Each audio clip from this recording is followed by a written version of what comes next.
Rikuto stood on top of a building, watching the students chatting below. All he wanted was to end this ridiculous game. The man who had beaten him before started yelling, accusing him of neglecting the cleaning again. The floor was still a mess, and when Rikuto glanced at him, the man snapped, demanding how he dared look at him like that. He kicked him, reminding him that cleaning was his job since they had raised him after his parents died. A woman watched everything with a smile, adding that it was to be expected, considering the kind of parents he had. They were awful adoptive parents. When Rikuto opened the door to another room, a boy inside said it was his fault. Purposely spilling soda on the floor, he claimed the mess was Rikuto's responsibility. Approaching the already battered Rikuto, he mocked him, asking if he wasn't being generous, and kept teasing him. Later, when Rikuto arrived at school, he found his desk covered in scribbles with crude flowers drawn on it. Everyone laughed and mocked him behind his back. The teacher walked into the classroom, noticed the state of his desk, and immediately scolded him, demanding to know what he had done to it. Then Rikuto was shoved against the lockers as 3 of his classmates insulted him, demanding that he pay them 2,000 yen every day. In the end, Rikuto was so incompetent that he couldn't do anything. He looked at the boys and clenched his fists, but someone kicked him in the stomach, followed by a blow to his face. As the beating continued, one of the boys called him pathetic, accusing him of mocking them and telling him to ask his parents for money if he didn't have any. While being beaten, Rikuto thought about how life and everyone in it were garbage, but he felt he was even worse. When he stopped hitting him, his phone fell to the ground and one of the bullies noticed. As he reached to pick up his phone, the boy stomped on it. Seeing the cracked screen, he mockingly apologized, claiming his foot slipped. When Rikuto lowered his head, the bully raised his leg to step on it again. However, someone stopped him, telling him to give it a rest. It was Nishi, the star of the Western-style archery team and recent winner of the national tournament. All the students were surprised and the girls were charmed by him, with one of them commenting that he was amazing, even when helping a loser like Kerr again. Nishi gripped the bully's shoulder tightly, and the bully asked what he wanted, wondering how strong Nishi was as his shoulder hurt. Behind them, one of the boys grabbed a baseball bat to attack the archer, but Nishi punched him before he could swing. With the man on the ground, Nishi remarked that seeing such things on the streets was unpleasant. He then told everyone to leave. Takeda and his friends left immediately, calling it nonsense. After they were gone, Nishi crouched near Rikuto and asked if he was dead. He told him to try fighting back, saying they only acted that way because Rikuto did nothing, and questioned how he could claim to be living like that. Standing up, Rikuto turned his back on Nishi, asking what he knew. But Nishi was surprised to see Rikuto standing firm after such a beating, and wondered if he had taken less damage than it seemed. Amazed, he wondered if Rikuto had dodged the attacks at the last second, but he dismissed the thought, muttering to himself that it was a movie. Now back to the present moment, Rikuto watched the students laughing, playing, and talking to each other from the top of the building. He sat on the ground, staring at his broken phone with a mix of sadness and anguish. Looking up, he said it was all over, that he was tired of living with that pain, and climbed the fence surrounding the rooftop. Reaching the edge, he sat with his arms outstretched, saying he would just put an end to that stupid game. However, lightning began to appear in the sky and circles started forming between the bolts. From the circles, binary code in the form of bars began descending from the sky towards the city, destroying buildings. Phones all around started emitting strange noises, scaring their users and causing the devices to fall to the ground. Kurogame wondered how lightning could appear when the weather had been clear and what was going on. He heard a noise. Looking at the students, he saw one of them screaming in fear as their phone acted strangely. The phone displayed binary codes, which began forming a bubble. The bubble grew larger until it took shape, terrifying the student. It transformed into a raging monster that grinned at him. Monsters like dragons, goblins, and other beasts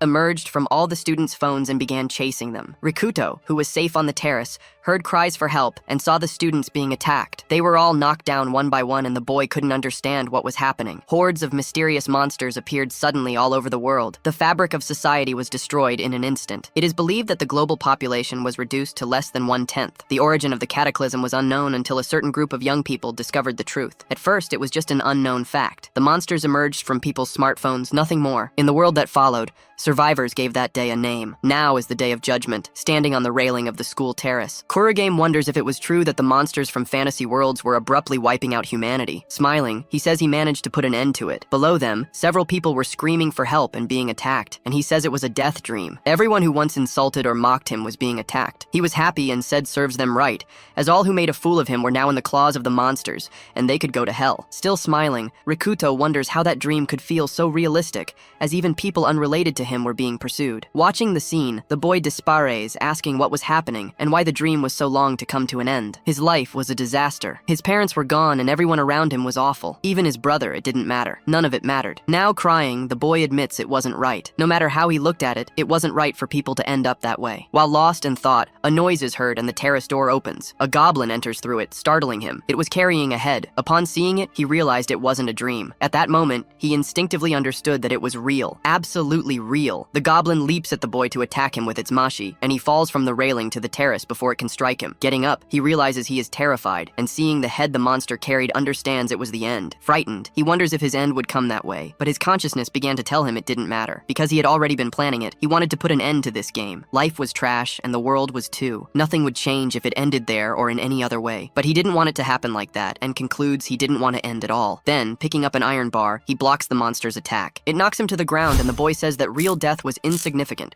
miserable, and pathetic. No, he was like that. He didn't want to end that way, so he resisted the monster's attack even more. Aware of this, he starts shouting that he didn't want to die because that wasn't the way he wanted in the first place. Thus, he continues holding the iron bar, preventing the goblin's mashi from striking him. Humans have a state known as the zone. Regardless of the cause, concentration reaches its limits, and he enters a perfect state of control over his body and mind. With this in mind, the boy manages to strike between the goblin's legs and knocks it down. It is said that when someone enters the zone, they obtain a perfect glimpse of the world around them, and they can intuitively and reflexively decide the best course of action. With the monster on the ground, he strikes it with the iron bar. The Kudo sees the goblin on the ground and is shocked by what he did. After vomiting, he screams in despair. His life until now wasn't real. That's why, from the depths of his heart, he feels that he wants to live. The boy wakes up to a voice asking how he is. As he gets up, he notices it was Nishi, who thanks him for being alive. Smiling, he says his head was bleeding a lot, which made him worry, looking at him curvy and recognizing him. Dazed, the boy gets up and turns around, and the archer tells him not to overdo it. Looking for the fence,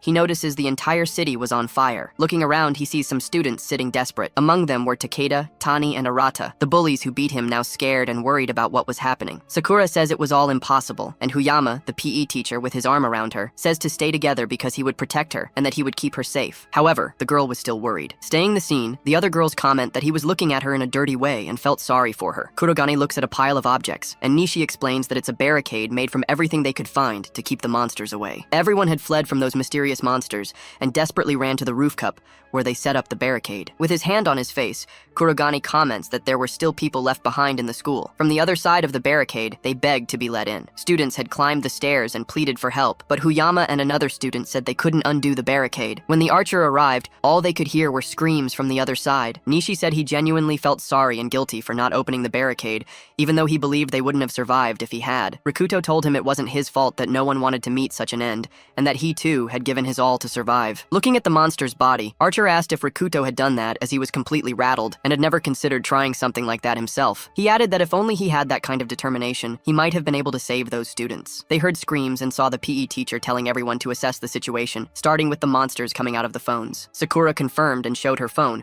which initially seemed to work, but was now completely off, and another student showed that theirs was too. This way, everyone realized their phones weren't turning on, and Rikuto's was broken. The teacher lamented that they wouldn't be able to call for help like that. Karavian began questioning what it all meant. The monsters came out of the phones, so everything had to be connected somehow. But no monster had emerged from his phone, and he wondered if it was because it was broken. Huyama said they weren't getting anywhere, and suggested maintaining the status quo. He proposed waiting for the police or defense forces to rescue them and ask if everyone understood. Rikuto questioned if he was serious, leaving the teacher confused. He explained that since the monsters emerged from phones, it was highly probable they were all over the city, not just the school. Given the prevalence of phones today, especially in Japan, it was highly likely the entire world was in the same condition. He concluded by saying he doubted the police or special forces were in any position to mobilize. Hearing this, the students began to panic. Nishigan asked if they should secure a safer location instead of staying there, and Rikuto responded that if they didn't want to end up like that, they should do so. Takeda stood up, shouting, asking why a pathetic person was giving such selfish orders. He approached Rikuto, grabbed him by the collar, and said it seemed Rikuto wouldn't understand unless he taught him a lesson. However, Rikuto didn't respond, and just stared at him, making the boy nervous. Karavian wondered what had happened to the bully to make him talk so much nonsense in that moment. The other students agreed with Takeda and started insulting Rikuto. Nishigan Sakura tried to calm everyone down. Takeda asked Rikuto if he was so scared that he lost his voice, but all Rikuto thought about was how the bully looked like a chihuahua compared to the monster on the ground. Still trying to provoke him, Takeda demanded something from Rikuto, who replied that he should stop bothering him over trivial things because it was annoying. Everyone was stunned by his words, and Takeda, cursing, tried to punch him. The archer tried to intervene, but Rikuto grabbed Takeda's arm, caught him by the neck, and slammed him to the ground, leaving everyone shocked shocked by his reaction. On the ground, the student complained about the pain and begged Rikuto to let him go. Calling the situation absurd, he wondered how he had ever been afraid of someone like Takeda. Takeda began insulting and threatening Rikuto, unable to free himself. Despite the insults, Rikuto pressed him harder against the ground. Nishi grabbed Rikuto by the arm to stop him, thinking he was crazy and certain he'd end up seriously injuring Takeda. Looking at him, Nishi wondered if this was the same person who had been bullied before. The other students, witnessing the scene, commented in disbelief. After getting up, Takeda continued threatening and cursing at Rikuto. Irritated,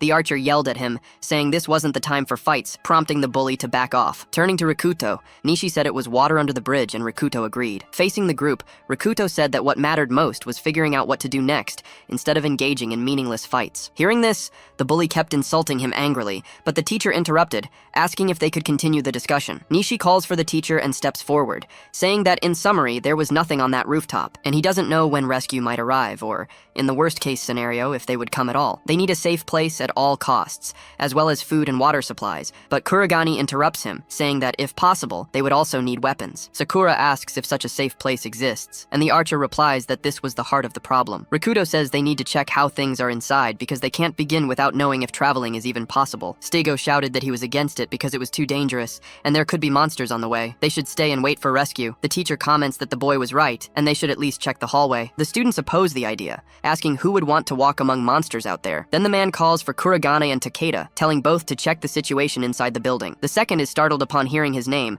and says the teacher should go to set an example, but the teacher says he will stay to protect the students. The girls agree, saying that if they were men, they should go, and nervously, he insults them. Rikuto grabs the iron pipe he used on the monster and moves toward the barricade. The so-frightened boy asks if he is serious, and Rikuto questions him in return. He says the situation will only worsen the longer they stay there. They will either starve or end up devoured by monsters. Either way, it will end here, and he doesn't want that. So in this case, they have no choice but to move. Hearing this, Nishi is encouraged, and grabbing his equipment says Rikuto is right, and that he will go too, as there might be other survivors. Oyama scared says that if anything happens to the boy, it will be his responsibility, and the girls scream at him not to go because it's dangerous. At that moment, Rikuto calls him a hypocrite, and Kurogane says he's glad Nishi is coming along because the Chihuahua doesn't seem inclined, leaving the other wondering about the nickname. Seeing Takeda trembling in fear, he realizes the boy is completely like a Chihuahua. The boy asks if Nishi is sure because, to be honest, it will be a dangerous exploration, and the chances of being attacked are high. With a smile, Nishi says he doesn't want to die because he has a reason not to perish, remembering the image of a girl and a window. Recalling his own words, Rikuto tells his friend that he seems reliable, and the other replies he must have his screw loose, just like Rikuto. Somewhat awkwardly, he says he doesn't even know Rikuto's name yet. They introduce themselves to each other, and through jokes, they manage to pass through the barricade and enter. Kurogane and Nishi walk through a corridor full of bodies. The archer comments that everything feels like a bad dream, and his friend responds that it's just reality. The boy says he understands but wonders where all the monsters are, adding that he's not complaining, just finding it anticlimactic. His friend replies that maybe they left the school and went to the city, and Rikuto asks why. Rikuto comments that the school had already been closed, and he suspects there weren't many prey for the monsters there, so they left to find a better place. The archer agrees that this might be true but says it's horrible to hear, and in the middle of their conversation, he notices something. The boy was about to continue talking, but the archer interrupted him. Both hear a slapping sound coming from a distant corridor, so they stay on the edge cautiously. Nishi peeks and sees a goblin in the middle of the corridor. He looks at his friend, and they agree they can take it down if it's alone. Then he draws his bow and prepares his equipment. Keeping his distance, he takes his time to focus, and then fires an accurate arrow, which hits the goblin from behind, piercing its chest. The monster, with its high resilience, doesn't go down with the arrow, and looking back spots the archer, letting out an attack scream. The archer tenses, and before he can grab another arrow, the goblin rushes toward him with incredible speed. Kurogane intercepts its advance and strikes it directly on the head with the pipe, throwing away. The goblin, nearly incapacitated, looks back, trying to recover its strength, but the boy appears in front of it and strikes it multiple times, finishing it off. Nishi approaches the body and comments that his friend was brutal, as expected. He asks the archer if there are more signs of monsters, and the young man says there's nothing nearby and that everything went well. The other agrees. Amidst his thoughts, Rikuto comments that there are monsters against which humans stand no chance, recalling the dragons he had seen earlier. Nishi, confused, asks what these monsters are and remarks that, no matter how he looks at them, they all seem typical of a video game. He adds that the monster it just defeated strongly resembles a goblin. Kurogane comments that he has the impression of having seen these monsters somewhere before. Growing more nervous, his companion begins trembling, realizing that if the monster had landed a hit on him, he would have actually died. But with determination, he clenches his fist and says that now, in real life, they are truly putting their lives on the line. The other agrees and adds that, unlike a game, they have no leveling system, cheats, or even magic. They're just ordinary humans. The archer says that Rikuto is definitely not a novice and asks if he had any weapon training or a mentor, but Rikuto gets lost in his memories. He recalls his brother, whom he had defeated in a one-on-one battle, and answers the archer that he never had any training. Nishi asks why he let himself be bullied by those boys despite having so many skills, and Kurogane responds that he doesn't know exactly why. The companions continue advancing and find a room on fire with several bodies on the floor, but they press on. The archer comments that everything is eerily silent and that apparently the monster they defeated was the only one on the 6th floor. Rikuto explains that most of the rooms were training areas, so there weren't many people on that floor. However, there might be more monsters below. They head toward the stairs to descend to another floor, but before going down, Rikuto says he wants to clarify their objectives. Kurogane states that the goal is to assess the situation, and Nishi adds that they need to figure out how many people are in the school and what escape routes are available. The archer emphasizes that they need as much information as possible to take their next steps. His companion says that returning alive with some information is the most important thing, and that if they are in danger, anyone can leave the others behind to save themselves. Trying to lighten the mood, Rikuto says they are in an emergency situation and that no one should hold any hard feelings about such decisions. He jokes that his companion is acting tough, but before he can finish speaking, they hear a cry for help from the floor below. Rikuto freezes for a moment before rushing downstairs. His companion remarks that he knows exactly what kind of person Rikuto is, someone who would never abandon others. On the lower floor, a monster is walking around. It wields an iron club, resembles a goblin, but is larger and has horns. Tachibana Kotan is hiding in a cabin, trying to make no noise, but through a small gap, she is horrified by what she sees. The goblins are stripping her classmates while they cry out for help, and she thinks she should help them, but no, she can't. One of her classmates begs the goblin to stop, but it goes into a frenzy and attacks her. She closes her eyes and covers her ears, falling into complete panic over what she's witnessing, apologizing for always doing nothing and running away from everything. In her memories, she sees herself in a crowd, watching Rikuto being beaten. He is being assaulted by the class bullies, and she recalls thinking she should stop them from committing such violence. Trembling, she tries to ask them to stop, but the blonde-haired bully kicks Rikuto in the face, and she starts apologizing again. She feels safe replacing his hand on her shoulder and calling her name. He asks for what's going on and says class is about to start. Barely reacting, she is quickly pulled away by him, who insists they should leave while Rikuto remains on the ground. Tachibana awakens in the cabin again, realizing she fainted from the stress of everything she witnessed. In a panic, she wonders what happened to everyone and how long she had been there. Amid her many questions, she tries to take her phone out of her pocket, but in her nervousness, it slips from her hand and falls to the floor, making a loud noise. She becomes very nervous, noticing that the sounds around her momentarily grow louder before falling silent. Still extremely anxious, she realizes she hears nothing anymore, and wonders if they notice her, only to be startled by 2 goblins opening the cabinet door. As the door fully opens, the young woman sees all the bodies in the room and that her friend Misaki is there too. The goblin grabs the young woman by her hair and pulls her out of the closet. Then the monster begins tearing her clothes as she screams for help. Another monster appears and attacks the goblin with a single blow, leaving the girl terrified. The others in the room surround the monster, but with a single strike, it dismantles all the goblins around it. The girl, in complete shock, screams with all her might for someone to help her, and the 2 young men begin running toward the screams. The monster grabs her with one hand and drags the tied-up bodies of the goblins through a corridor. The girl apologizes and begs it to let her go, but the monster becomes angry and slams her against the wall, knocking her unconscious. Rikuto and Nishi watch the monster from a distance, and the archer becomes scared, wondering if his arrows can even hurt such a creature. His friend says his instincts were right, and the other asks what that monster is. The young man asks if he didn't find it strange that there were so few monsters on the previous floor. He continues, saying the reason was due to this new monster. The boy then realizes that the goblins were being killed by a type of monster that was their predator, and stood above them in the food chain. He comments that the monster is much stronger and more territorial, and they have no chance of dealing with it alone. Lost in thought, the archer grows worried about the girl, and is startled to see Kurogane getting up and almost revealing their position as he heads toward the monster. The archer asks what he's doing, and the boy replies that he's going to save her because she's still alive. The other asks if he wants to die. Nishi says that even if they wanted to, they wouldn't be able to defeat alone, and ask why he's acting this way. He questions if it's for self-satisfaction or a sense of justice, that he's putting his life in danger without even thinking straight. The Kudo says that during the break, the archer asked him if he felt alive and reveals that he truly wanted to. But facing death because of the monster, he felt in the depths of his heart that he wanted to live and that he would never let himself fall that way again. He then says he's going to save the girl because he wants to, and being able to think this way is proof that he's alive. Nishi says he seems insane and asks if dying so stupidly by facing the monster is what he calls living. Karavian replies that he doesn't need to come with him, that it's his problem alone, and in his memory, he sees the figure of his brother. Serrano calls him incompetent and says he has no money, no family, and no one by his side. So because of all that, he was dead and should act like it. The Kudo says he feels sorry for the boy,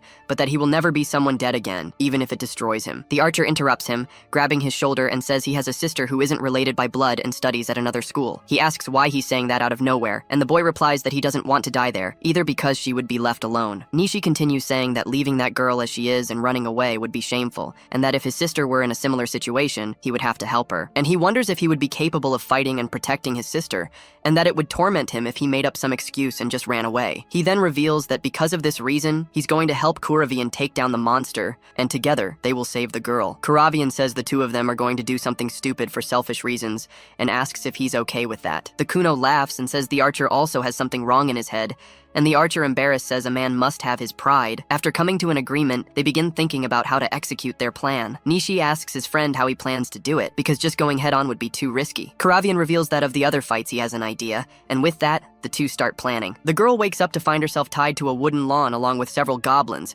as the monster was roasting them as skewers. The monster, while eating, notices the girl has woken up, and in terror, she lets out a loud scream, prompting the two young men to move and initiate their plan. At that moment, the archer says as he runs that after hearing Rikuto's plan, he's sure the young man is completely out of his mind. The girl, in despair, begins to think she won't leave alive, and that she will be devoured by the monster after being burned in the fire it set up. Crying, she starts saying she doesn't want to die, and the monster notices she's moving again and approaches her. It knocks her down and grabs the wooden plank to which she is tied, carrying her toward the fire. As they get closer to the flames, she panics. However, both notice Kuravian at the door, who tells her to close her eyes. The monster drops the plank and grabs his club. As it approaches the boy with its iron club, Kuravian pulls out a fire extinguisher and sprays it in the monster's face, temporarily blinding it. While the monster is blinded, Rikuto runs toward Takabana and unties her. She calls his name, but he says he doesn't know her and is just helping. In her thoughts, the girl says it's obvious he doesn't remember her, and wonders why he would even remember. Kuravian, realizing his knife isn't cutting the ropes, switches to plan B and bangs a pipe on the floor to signal Nishi. The archer understands the signal and is incredulous, realizing they will have to carry out his friend's crazy plan. Approaching Rikuto, Nishi says he's not confident about the plan, but will do his best shot and asks not to be blamed if he misses. The monster, regaining its senses, sees Kuravian kneeling in front of the girl. Enraged, it roars, shattering all the windows. Rikuto raises the pipe, and the furious monster lifts its iron club to attack. He thinks that if he makes any wrong move, it will all be over. Observing the attack pattern, he uses a technique called Kiryatoshi to parry and redirect the monster's attack to the side, successfully blocking it. He feels both surprised and relieved. The boy remarks that it's been a long time since he used that technique, but his muscle memory hasn't failed him. Rikuto stands still, holding a metal bar against a demon-like monster. Quickly, Yapona tries to strike the protagonist, catching him off guard, but Rikuto manages to defend himself. At that moment, the boy slightly alters the attack vector instead of opposing the opponent's attack head-on. The battle continues between them. Rikuto strategizes to minimize the impact of the opponent's strikes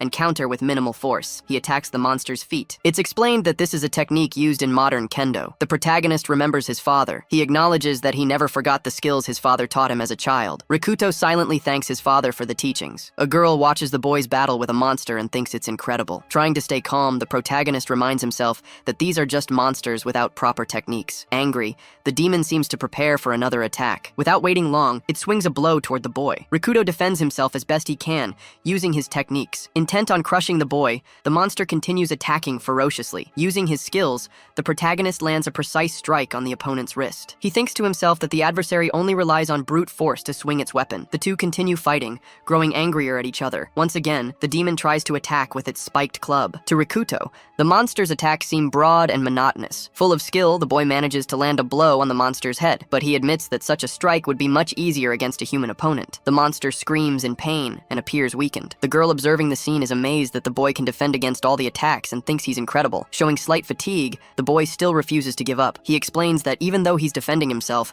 the impacts are taking a toll on his body. He knows he can't sustain the fight for much longer, as his strength beat into wane. The monster regains its focus, and the boy realizes that despite giving it his all, it's not working. Deciding to retreat defensively, he reflexively dodges the attacks. Studying the giant monster, Rikuto concludes that a frontal attack is impossible. He decides to move quickly to attempt a final strike. From a distance, he calls out to the demon to grab its attention. Once again, smoke starts pouring from the monster's ears, a clear sign it's preparing to attack. The opponent looks back toward the girl who is tied to the wooden log on the ground. He grabs the wooden log where the girl is restrained and tries to advance using it as a weapon while the girl screams. Rikuto realizes he's in serious trouble in this situation. Brutally, the demon attacks with the wooden log. Outside the building, the sounds of the battle can be heard. Things in the environment are being broken. The protagonist tries to run as the monster swings wildly with the girl tied to the wooden log. Rikuto is faster and manages to escape as the demon roars. The girl is left alone, feeling a bit upset for being abandoned. Playground is shown. Two boys are bullying the girl as a child while she cries, curl up in a corner. Someone shows up to defend her. It's Rikuto, and he asks why they are bullying the little girl. Back in the present day, the girl reflects on how the protagonist has always been like that, risking everything for someone else. She cries while still tied to the wooden log. A boy observes from outside and says he's about to jump in and help with the fight. He sees Rikuto defending himself against the monster and thinks the guy is amazing for managing to do so, but he believes that Rikuto is reaching his limit. Walking toward the battle, the boy asks the protagonist to hold on and drive the demon about 10 more meters. His steps quicken as he hurries to the scene. Arriving at the location, his expression darkens as he declares that this is where he'll put an end to the story without failing. The protagonist keeps running, luring the monster. At one point,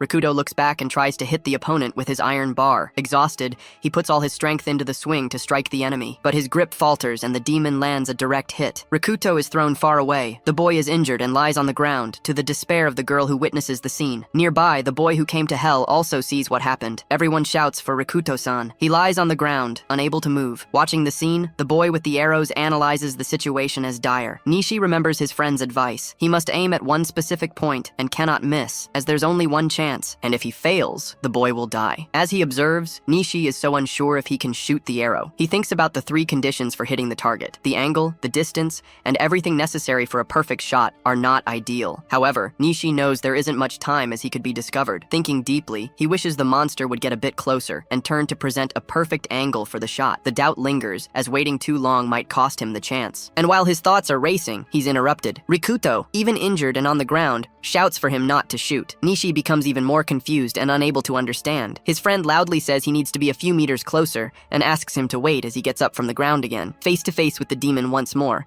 the protagonist's actions are observed by the boy hidden nearby. Tied to the wooden maw, the girl cries and calls out for Rikuto. Unfazed, the monster approaches again. Exhausted, Rikuto coughs and begins to hunch over. Suddenly, the young man drops to his knees. The demon believes it's his moment and starts shooting lightning from his eyes as the protagonist watches. He gets up from the ground again and places the iron bar in front of him to defend himself. Even so, the young man thinks his legs are weak and wonders if he can keep leading the monster a few more meters. Furious, the opponent growls and roars. The clash between the two continues relentlessly. Nishi is startled by the intensity of the roar. The girl tied to the log begs Rikuto to run, saying the monster will kill him, but he tells them not to worry about him. With a determined expression, the protagonist stares down the demon again. Desperate, the girl asks why and says she doesn't deserve to be rescued by him. She admits she abandoned the boy all this time and doesn't deserve his help. The school building is shown. Rikuto is being beaten by a group of boys while the girl watches. Quickly, she considers using her courage to help her friend. Without thinking much, the girl rushes toward the group and tells them to leave the protagonist alone. Suddenly, someone touches her shoulder and calls her by name. Stigo appears and starts talking to Kotan. He tells her she shouldn't be involved in something like this and could end up getting hurt. The boy continues, saying she just needs to be a good person and do what he says, while Rikuto keeps getting beaten. Manipulated, Kotan says she will do what was agreed upon with the boy. At the end of the flashback, Kotan repeats that she has always been a coward and was never able to help her friend. She continues, saying she is tired of just standing by and watching someone let her unable to do anything. The demon tries to attack again. Its growls and roars grow louder and more intense. Overwhelmed by rage,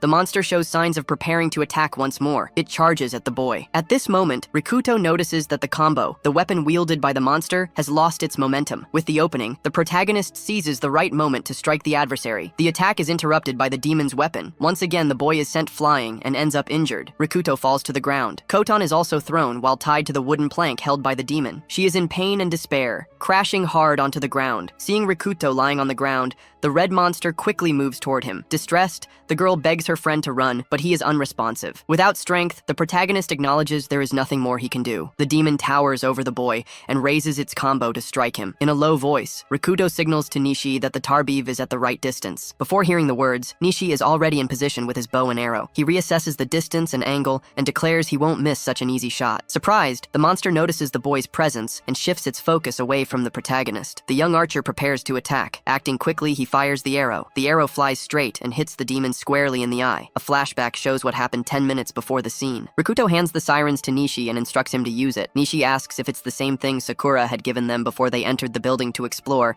and Rikuto nods. He explains that it's undiluted ethanol meant for chemistry experiments, essentially 100% pure alcohol. They recall the blonde girl handing them the sirens and asserting that the liquid would be useful. Nishi observes the scene and wonders why the girl was carrying something like that. The flashback shifts back to the boys inside the building, where Rikuto instructs his friend to coat the arrow with the alcohol and fire it at the monster. Nishi wonders if it will really work, and Rikuto believes it will. It's explained that alcohol is a deadly potion, intoxicating any organism. Even a few milliliters injected directly into the bloodstream would render the monster unable to stand. With that sirens, it would be enough to destroy the demon. Nishi finds the idea logical, but doubts its feasibility. He points out that even a child would know the needle wouldn't penetrate the monster's skin. Rikuto explains that Nishi should aim for a specific point, the demon's eye. He reasons that the eye would be vulnerable enough to pierce, though Nishi questions how Rikuto knows the eye is a good target. A fire extinguisher is shown, and Rikuto explains that he will confirm it using the device. Determined, he says he will spray the monster's face, and if it tries to cover its eyes, it means the eyes are no different from those of humans. The plan is laid out, and Rikuto considers it straightforward. He states he will begin, and Nishi will finish. Concluding, Rikuto tells his friend he's counting on him to make the plan work. The scene returns to the present. With the demon struck by the arrow in its eye, it roars in pain. Pleased with his success, the archer celebrates the plan. The fire extinguisher test confirmed the monster's eyes were fragile. The plan, as simple as it seemed, was effective.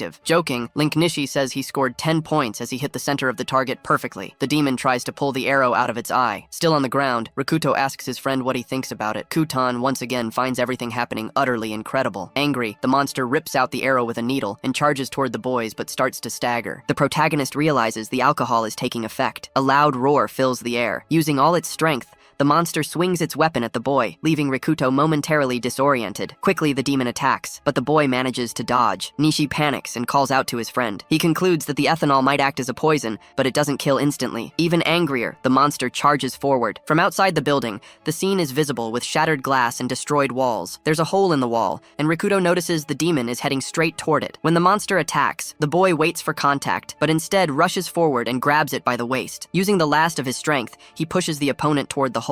He tries to throw it off the building, but it's heavier than he can handle. The boy keeps applying more force. Something catches his attention, and when he looks up, he sees the monster preparing to attack from above. Nishi novices as well and runs toward his friend. He also grabs the monster by the waist, and with the combined strength of the two, they manage to push the opponent through the hole. The demon falls, but Rikuto goes with it, still clinging to the adversary. Screaming and roaring, the monster crashes to the ground. There's no sign of the protagonist. Suddenly, the boy appears, being grabbed in midair. Nishi, acting quickly, managed to catch his friend and prevent him from falling from the heights. Upon impact, the demon breaks the floor and fractures its horns. Koton watches the scene anxiously, but is relieved and happy that her friends are safe. She thanks God that both are okay. Rikuto calls out to his friend, who asks what's wrong. He says what just happened was insane, and asks if his companion is stupid. Satisfied with saving the protagonist's life, the boy with the arrows responds. The first place in the national tournament is mentioned, leaving Nishi confused. Laughing, the boy jokes that Rikuto was still out of touch with reality. Koton asks for help to be untied, as she's still bound with ropes. Using a sharp rock, the boys manage to free the girl. Nishi asks if the girl is okay, even though she's visibly traumatized, and if she can stand. Before he can finish his sentence, the girl gets up and quickly walks past him. She goes straight to Rikuto and hugs him. Koton thanks her friend for saving her. Watching the scene, the boy with the arrows seems to realize something. He asks the protagonist what's going on. He adds that all the risk was to save his girlfriend, leaving the two young people in shock. Playfully, Nishi continues saying that for someone dating a beautiful girl, Rikuto is a calm guy, but Koton interrupts and says they are not a couple. The protagonist, confused by everything that's happening, says he wants to ask a question. He then decides to ask who the girl is, leaving the other two baffled. Thinking it's a joke, the boy with the sword says that's too much, but Rikuto insists he really doesn't know who she is. Koton says the question makes sense, as he might not remember since it's been a long time. She introduces herself as Tachibana Koton and says she studied at the same school as him. Trying to jog his memory, she says they were close and called each other Riku-chan and Koto-chan. Hearing the nickname, Rikuto seems to remember. His eyes widen as he realizes realizes she's a girl he cannot forgive. Another flashback occurs, and the protagonist recalls scenes from the past. Kotan was a girl he wanted to protect, a battle he couldn't afford to lose. In one scene, he pushes a boy who was humming the girl. He says that was the beginning of the end. A dialogue about a traffic accident takes place where the brakes failed. Rikuto is shown crying in the rain over the bodies of 2 people who died in the accident. He says a part of him was lost. Nearby, the boy who was with Kotan holds a piece that might belong to the car. The protagonist says Serato had a childish mind and a diabolical cunningness and coldness. Angry, and the boy continues, saying the others stole everything he could from him while remembering a scene where he lay on the ground with his head being stepped on. Concluding his thoughts, Rikuto says that at some point during his events, he died inside. He regains consciousness and returns to the present, ending a flashback. Trembling, the protagonist starts to feel unwell, leaving everyone confused about what's happening. Kotan panics, asking what's wrong with the boy. Trying to calm her, he says it's nothing and that he's fine now. Nishi intervenes and says it's obvious his friend is not okay. The protagonist says he remembered who Tachibana it is. He states that he didn't remember they were from the same school while the girl apologizes. She says she wishes she had spoken to Rikuto earlier, but he tells her she made the right choice since nothing good could come from getting involved with the bullying he endured. Kotan feels sad hearing this. Nishi approaches and says the sun will set soon, that they can't waste time, and asks if the girl will join them. She replies, yes. He acknowledges that she's going through a tough time, that tells her she must understand. After all that, the trio starts moving around the school. The girl kneels in praise for a deceased boy. Nishi catches a lizard that spits fire from its mouth. They then realize there's no sign of monsters in the building. Rikuto realizes that now that they killed the monster boss, smaller ones might appear. The trio secures the fire doors and the route to the second floor, which should suffice. But now they must head to the rooftop where others are waiting. Upon reaching the rooftop, they find 4 survivors there. Everyone is happy to see their friends return and calls them Nishi's patrol. A boy runs toward the archer and says he never lost faith in him. Another boy calls for Kotan and hugs her. It's Seiju-kan, who says, "Thank God you're alive." She calls out Rikuto's name. Nishi notices something peculiar is happening. He asks if the boy is someone the girl knows. Quickly, the boy introduces himself as Seiju Shinjuru, Kotan's boyfriend. Sakura is intrigued upon hearing the story. Kotan becomes embarrassed, but her boyfriend tells her there's no need to feel that way as their parents approve of their relationship. He adds that he's proud everyone survived. He thanks Nishi for saving the girl, but the archer says the one who deserves gratitude is Rikuto. It's explained that the protagonist is the one who actually saved the girl. Sakura asks if that's really true, amazed by what she's hearing. The conversation among the group continues on the rooftop. Staker remarks that Nishi said Rikuto defeated Takeda easily earlier and asks if it's really the same boy. Rikuto replies that he should be called Kurugen. A flashback shows the protagonist being grabbed by his collar by his bullies who mock him. Kotan's boyfriend then thanks the protagonist, saying the girl has caused him many problems. Rikuto responds that it's not a problem, and Seiju assures him everything will be fine and that he will protect her from now on. He asks Rikuto to leave Kotan in his care. Taking Kotan aside, her boyfriend says she should rest since she's clearly exhausted, but she insists she has something to say to Rikuto. The protagonist and Nishi are confused. Sakura continues to be amazed by what she's seen. Thanking the girl, the archer says the alcohol she provided saved their lives. She begins to explain about the monster and its bodily composition, from oxygen molecules to the circulatory system, and how the alcohol worked. Nishi asks why she had a siren with ethanol, and she pauses to think of an answer. Before she can respond, Oyama-sensei interrupts and asks Rikuto to explain the entire situation. After the explanation, the group concludes that the situation is unfavorable. The archer states they didn't find any other survivors apart from Tachibana, which isn't a good sign. The remaining survivors are saddened by the news. It's explained that the lower floors of the building are safe since the fire doors are closed, providing decent places to sleep. Nishi declares that under these conditions, they can endure a little longer. The teacher gives orders for everyone to gather supplies and find a secure base,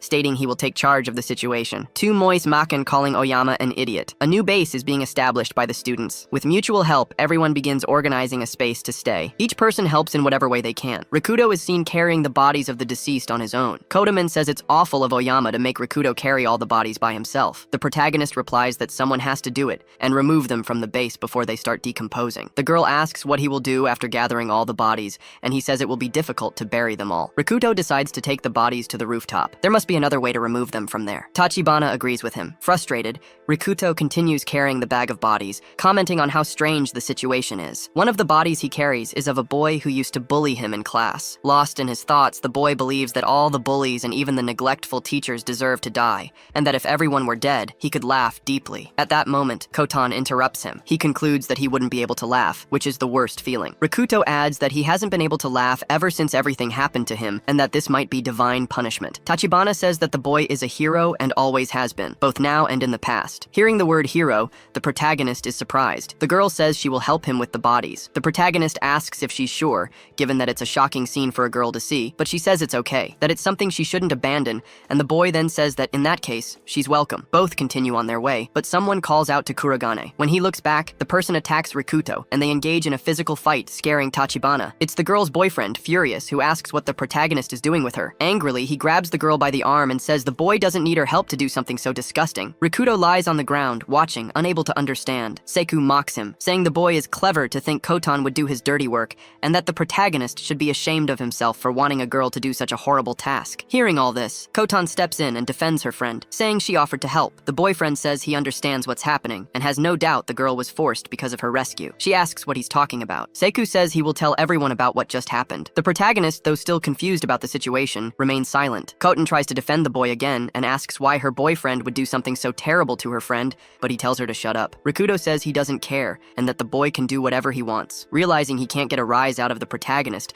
the girl's boyfriend nervously laughs. He says the boy can bluff like a pro, even though he's about to snap. Finally, he pulls his girlfriend by the arm, saying she has no business being there. The protagonist continues carrying the bodies, but looks back. At that moment, Kotan breaks free from Seitu, leaving everyone surprised. She says she's heard enough. Desperate, the boy asks what the girl is doing. Pouring her heart out, the girl says their parents' social standing was why she was polite to him, but she can't take it anymore. The boy doesn't understand and says he thought they would be together forever. She starts crying, leaving the boyfriend even more desperate. Rikuto steps in and asks them to argue somewhere else as they are disrupting his work, but he is told to shut up. He insists, saying he's asking Kotan not to cause trouble, while Seito keeps asserting that no one will be able to protect her. Shocked by what she hears, the girl says it's bizarre for her boyfriend to talk about protection, and that he used her as a sacrifice to save himself. Realizing he's been found out, the boyfriend calls Tachibana clueless, and she says she's figured it all out. A flashback shows the moment when the monster is attacked and everyone flowed. The couple was in one of the school hallways. She says the rooftop might be a safe place, and informs her boyfriend. As they approach the location, Seitu trips her. Kotan falls to the ground and is left behind by the boy. Desperate, she begs him to wait, but he ignores her. The monsters get closer to the girl. Terrified, she notices a nearby locker. Not wanting to die, Kotan hides inside. After the whole story is revealed, Seitu becomes enraged, saying it's a lie,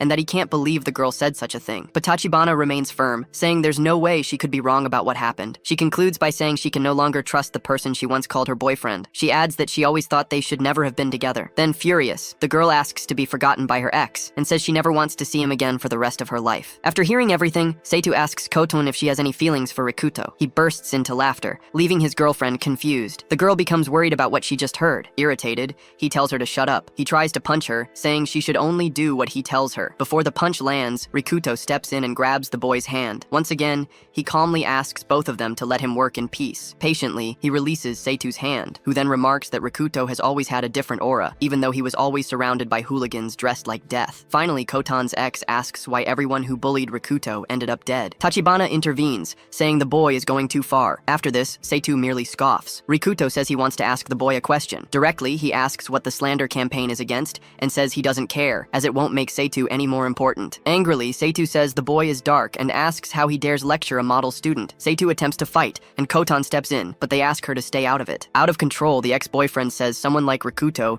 should leave for everyone's benefit. The protagonist remains unfazed. Seitu continues provoking, saying Kurogane isn't anyone special just because he fought a monster. Rikuto mimics that Seitu approaches using karate strikes, likely indicating a high ranking. Knowing what he's doing, Rikuto thanks him, but says he won't fight. He's called a coward, but says he doesn't care. Kurogane states that, like it or not, he's a friend of Tachibana's, and for that reason, won't hurt him. Seitu completely loses his temper at the refusal, and still tries to fight. Irritated, he yells that Rikuto doesn't know when to shut up. With years of dojo training, Rikuto knows he can defend himself. He dodges the first punch. The kick aim at him also misses. Seitu realizes that after Kurogane face a giant monster, nothing phases him anymore. He acknowledges the protagonist has immense mental strength. After another attempted strike, Rikuto dodges, and the ex-boyfriend falls hard onto the bag of bodies. He's shocked to see one of the corpses inside the bag. Mockingly, Kurogane asks if the boy will help him carry the bodies. Even angrier, Seitu grabs a piece of wood. Everyone hears a noise. Looking around, he sees Nishi watching them. The archer asks what's going on. Rikuto says it's nothing, but his friend disagrees. The tension between the boys remains high. Nishi understands what's happening and becomes suspicious. He asks Tachibana if she's okay with what's going on. Seitu gives up, saying everything is fine and leaves the area. Irritated, he walks past the archer, who reflects that Seitu excels in studies and sports. He notes Seitu's obsession with Katon and hopes he won't fight over her. Rikuto asks why his friend is there, and Nishi replies that his task has calmed down so he came to help. He apologizes for leaving all the work to Rikuto, but the latter says it's nothing. The two exchange a fist bump. Tachibana feels happy about the friendship between the boys. They decide to take the bodies to the rooftop and return later to discuss the next steps. Some time passes and night falls. Everyone gathers in the shelter. The teacher observes his students. A box of supplies is delivered, enough for everyone to remain there for a while. Everyone finds Oyama annoying. Nishi says he's not hungry. Meanwhile, Rikuto enjoys a variety of food. He warns that if his friends don't eat, they'll die. The archer agrees, but says he can't eat right now. A scream is heard, confusing everyone. It's Sakura, looking at her phone and wondering why it doesn't work. Nishi approaches her, asking what's going on. He notices she has a phone charger, and the girl says she found it and wanted to charge her phone but couldn't. The boy ponders and says it might have already been used, but Sakura insists it hasn't, as it was still wrapped. They conclude that the phones the monsters emerged from should be collected. Sakura feels sad because she thought she could get online and find information. She continues to limit, saying she wishes she had internet. Kotan asks if the internet would even work without power, and the blonde replies it would, as this is a model city for development. Additionally, it doesn't require external electricity to function. Nishi said as he doesn't understand any of it but would like to learn more. Sakura says that if she had a phone, the monster wouldn't come out of it. One of the boys shows her a device. It's Kurigan, who asks if it's a smartphone that doesn't produce monsters. He says his was broken before the incident, so nothing comes out of it. Nishi speculates that the phone might be broken. Kotan says the device is the same as hers, and they match in that. Their friend observes and remarks that it's a very old model they used to have. While the conversation continues, Sakura wonders if the phone could be repaired. Could you consider ways to fix the device? She says she's starting to see a glimmer of hope. Still at the school, Nishi warns everyone that the current pace, the situation will only worsen, and the food they found will only last 3 days. The Kudo adds that the weapons they have are few,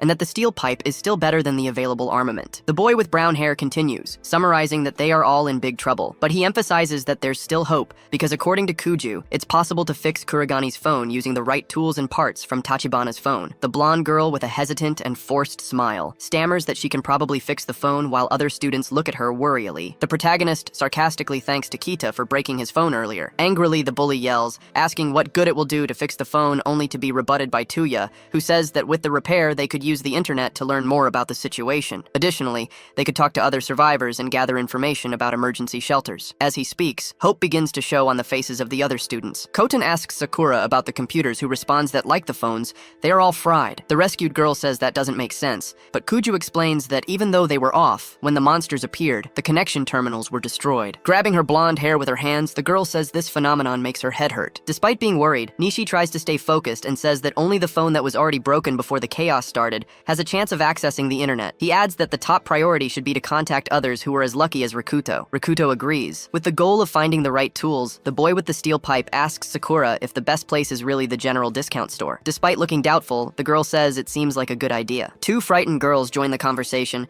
and suggest that everyone should head there immediately to look for weapons and food. Sensei Wayama yells for them to wait, saying he's against the plan because it's too dangerous. Karavian retorts, saying that if they don't go sooner or later, they'll succumb. The teacher, indignant, stresses that there's a possibility of rescue before the worst happens. The teacher, starting an argument, warns that there are monsters everywhere, and the boy refutes, saying that fortunately the story isn't far from here. Rikuto emphasizes that if they go by car, the plan should work and begs Sensei to take them. The teacher makes a terrified expression at the request. Tuya says this is the only way, as it's less dangerous than going on foot. Terrified, the teacher, in denial, pleads for them to reconsider the plan. He yells that going is out of the question because he needs to protect the students, and that it's for their benefit as well. Concerned, the boy with the bow reflects that this is a problem. Shocking everyone, Kotan stands up and decisively says that she knows and will drive. Nishi, surprised, asks how she knows how to drive without a license, and she explains that when she was younger, her grandfather used to let her drive his truck all the time on his farm. Her boyfriend, enraged, joins the discussion to stop her, that the girl tells him to stay out of it. Karavian asks if she's sure about this since it's deadly outside and even inside the car, it might not be safe, which makes the girl anxious. The long-haired girl replies that she doesn't want to meet her end, but at this rate, she has no idea what's really happening and doesn't want it to end this way. She adds that if there's even the slightest chance, it's better to try. The boy with the steel pipe, with the look of admiration, says he understands her and is counting on her and her strength. Her boyfriend becomes furious. That's when Oiyama, equally enraged, punches the chopboard, startling the students and demanding to know why they are making decisions without him. Yelling, he declares that he is the teacher, responsible for protecting the students, and that he will not allow them to do whatever they want. Nishi tries to intervene, saying something needs to be done, but the man, filled with anger, tells him to shut up. As the students listen in fear, the teacher continues shouting, calling Tuya just a brat and insisting that everyone should do only what he says. Wait, he adds that if they ration the food, it will last a week, that everyone should wait for rescue and questions whether the students can't see. This is the best course of action. The Kuda counters asking why the teacher doesn't realize it's a terrible idea. The man scolds him for speaking that way, but the boy persists, questioning where it's actually safe and whether the teacher has seen the monsters. Blue slime begins dripping from the ceiling as the student declares there is no safe place. It lands on Tani. Tani begins screaming for help as the monster takes over his body, terrifying everyone. That's when Kurigan charges at the creature with his steel pipe, shouting that common sense doesn't apply to these things and that there is no safe place. He adds as he strikes the slime directly that sitting and waiting will only make things worse. The students question what that thing is as the boy fights the monster. Tani, panicking, continues pleading for help. The Kudo says he's working on a solution and tells him to hold on as he grabs a large blanket. He shouts for Nishi, who responds that he understands. The students observe that the slime can dissolve human flesh, but not synthetic fibers and clothing. Then, in a coordinated effort, counting 1, 2, 3, one throws the blanket, while the other pulls Tani out of the monster. Kunju, terrified, asks if they really managed to get the creature off Tani. The boy with the steel pipe, despite landing many blows, realizes his fear has come true. The monster hasn't taken any damage. He recalls that in most games, slimes are resistant to physical attacks and only vulnerable to magic. He gets the idea to set the creature on fire, but Tuya doesn't know how. Sakura then appears with a flammable liquid, pours it on the slime, and lights a match. She hopes it works. A large explosion occurs. The girl notices the monster has evaporated, and Rikuto remarks that fire appears to be its weakness,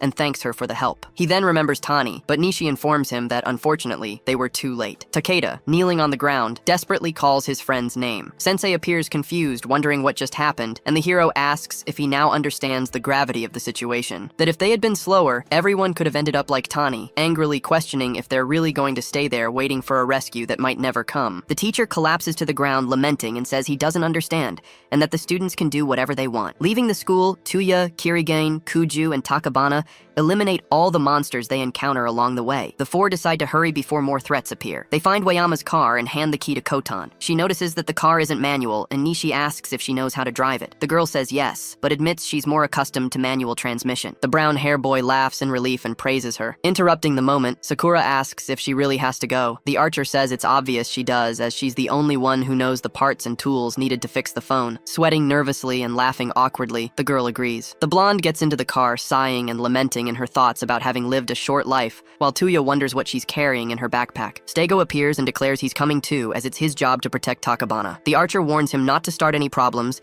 and Seda retorts that there's no need to worry, and that he's not that stupid. Already in the car, he adds that like everyone else, he doesn't want to succumb, and will do whatever it takes to ensure that doesn't happen. Nishi notices Shigeru's jealous expression as he looks at his girlfriend and Rikudo, and hopes he won't do anything stupid. The girl in the driver's seat asks if everyone is ready and starts the car. Tuya, excited, replies yes, and says everyone is counting on her. Sakura says she's fine, but silently lemons that she didn't want to go. The protagonist says everything is set and they head toward their destination. From the school, the others watch them leave. Then a student suggests they hurry and start burning the bodies on the rooftop, following Kurogene's recommendations. Senseiga Uyama, holding a type of sword, strikes the ground furiously and tells the girl to shut up. Angrily, he says he doesn't want to hear about the boy anymore, and he can handle the corpses when he returns because he's the one in charge. He ends by saying that everyone should only do what he tells them to. Somewhere in the city at the same time, the team of warriors drives through streets infested with monsters that try to attack them as soon as they hear the engine roar. Tachibana, panicking, runs over one of the creatures and Rikudo praises her, comforting her. Nishi, observing through the sunroof, says driving was the right choice because the smaller monsters can't reach them. His expression changes to worry when he spots a massive creature and asks the driver to change course. Sakura, holding the map, tells Kotan to go back to the last four-way intersection and turn right. The protagonist, sitting in the passenger seat,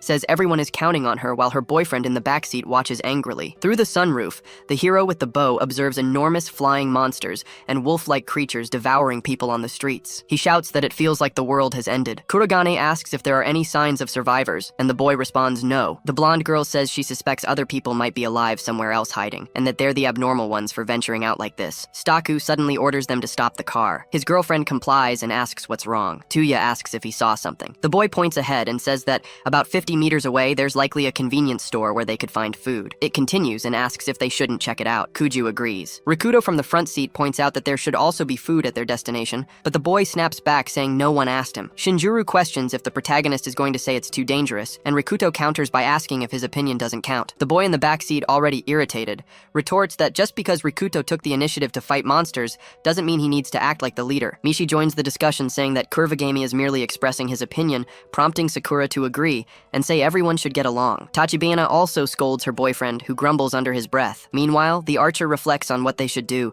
since there's no guarantee they'll find food at the destination, especially if it's full of monsters. His thoughts are interrupted when the boy in the passenger seat says there's no perfect choice or answer. He continues emphasizing that he doesn't even know if leaving was the right decision, but now that the dice have been rolled, he plans to give it his all. He concludes by saying he trusts his friend's judgment, and that whatever happens, he won't complain. Tuya, taking charge, says food is essential, that they should seize every opportunity to gather supplies, and asks if everyone agrees. 5 minutes later, they arrive at Honolulu Coffee, and ask Shinjuru this is the right place. He confirms Sakura tells them to be careful, and Mishi says that if something feels wrong, they'll leave. Entering the place, they're met with empty shelves. However, the protagonist points out one good thing: there don't seem to be any monsters in the store. The hero with the bow reflects that if there's no food, it's because other survivors or creatures have already taken everything. Kurogen finds some canned food that appears untouched. They decide to gather as many useful items as they can find. 15 minutes later, they gathered a good amount of supplies and bags and look on satisfied. That's when Seidu hears a noise coming from behind a door. They open it and ask if anyone is there, but they find no one, just a cardboard box that seems to contain bread. The boys stare at the box, intrigued and confused. Shinjuru approaches and confirms that what's inside the box is indeed bread. Getting excited about finding food, Rikuto, concerned, asks him to wait. The boy, irritated, asks what's wrong and emphasizes that he's the one who found the supplies. The hero with the steel pipe counters, saying something feels off, and he continues questioning if it's not strange that there's blood around the box, and if it doesn't seem like something happened there. Still irritated, the other guy asks something like, what could have happened there? And the protagonist replies that he doesn't know, but draws attention to something written on the ground. Saying he feels a bad sensation, he warns that it's better to stay away from the box. The boy in the gray vest, in a mocking and irritated tone, states that he knows the other is saying this, but will come back later in secret to take the box and steal the credit. Nishi calls his attention. Holding the box with both hands, the guy shouts that he was the one who found it, and that the box is his. Abruptly, a large red eye appears and stares at Siktu, who becomes terrified. He drops the box forcefully to the ground and screams. The girls in the car hear the scream and, frightened, wonder what's happening. That's when Sakura asks to duck down and hide. Monsters that look like giant lizards carrying spears with heads on the tips appear, making some kind of growling noise. Scared, the girls huddle inside the car. Meanwhile, a creature with one eye and 9 tentacles attacks the boys inside the store. Rikuto charges at it with his steel pipe and hits it squarely, while the boy in the vest watches with an irritated expression. The protagonist, panting and looking at the box, concludes that the monster must be a mimic, and it reminds him of a creature he had only seen in a game. Nishi shouts, alerting that something is happening outside. The hidden boys observe the fantastic being standing still. Kurigan says that the being seems to be a lizard man who came to investigate something, and his friend says that's bad since there are many of them. Seeing that they haven't been spotted, both decide to wait for the monsters to move on because they couldn't handle 5 of them. Tuya wonders if the girls are okay. One of the lizard men approaches the car and breaks the window with his spear. Kuntan screams, and the boys, terrified,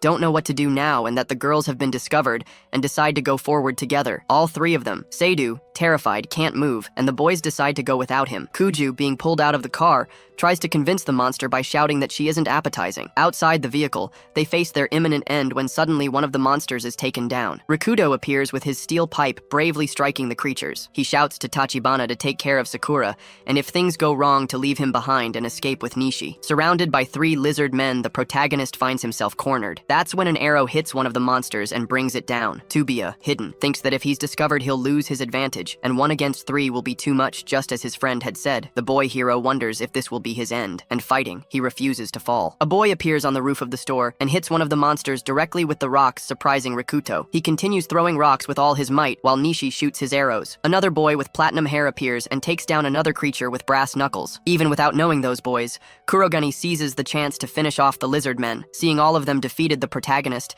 thanks one of the unknown boys for saving his skin. The girls, happy to have found other survivors, run toward them while Tubiya notices that these boys are from the same school because of their uniforms. Remembering that the place is dangerous, he says everyone must leave quickly. Tachibana then tells everyone to get in the car, and the boy throwing rocks is surprised that she can drive. 10 minutes pass, and the strangers introduce themselves. The red-haired boy says his name is Aiz Tavada, and his friend is called Yamaka Takashi Senpei. Then he points to what he calls a secret base, a large hotel named Hotel Love. Getting out of the car, the group of friends is shocked and wonders if this is real. Aiz, excited, says it's a sensible place to take refuge, since there wouldn't be many people around, meaning meaning there wouldn't be many phones from which the monsters could emerge. The boy, noticing to his reaction, steps forward and says that he and his friend do not have a strained relationship. The hero of the bow says that wasn't what he thought. He continues and suggests that they exchange information. Seitu, irritated, tells them to do whatever they want. Confused, the two boys seem bothered by his attitude, but Nishi says not to mind the boy who's just a little nervous. Tada then says there's not much to say. He was returning from school when he was attacked, and trusting his speed, managed to stay ahead of the monsters. However, he ended up surrounded, and that's when Yamaka appeared and saved him. The boy says his friend is very strong,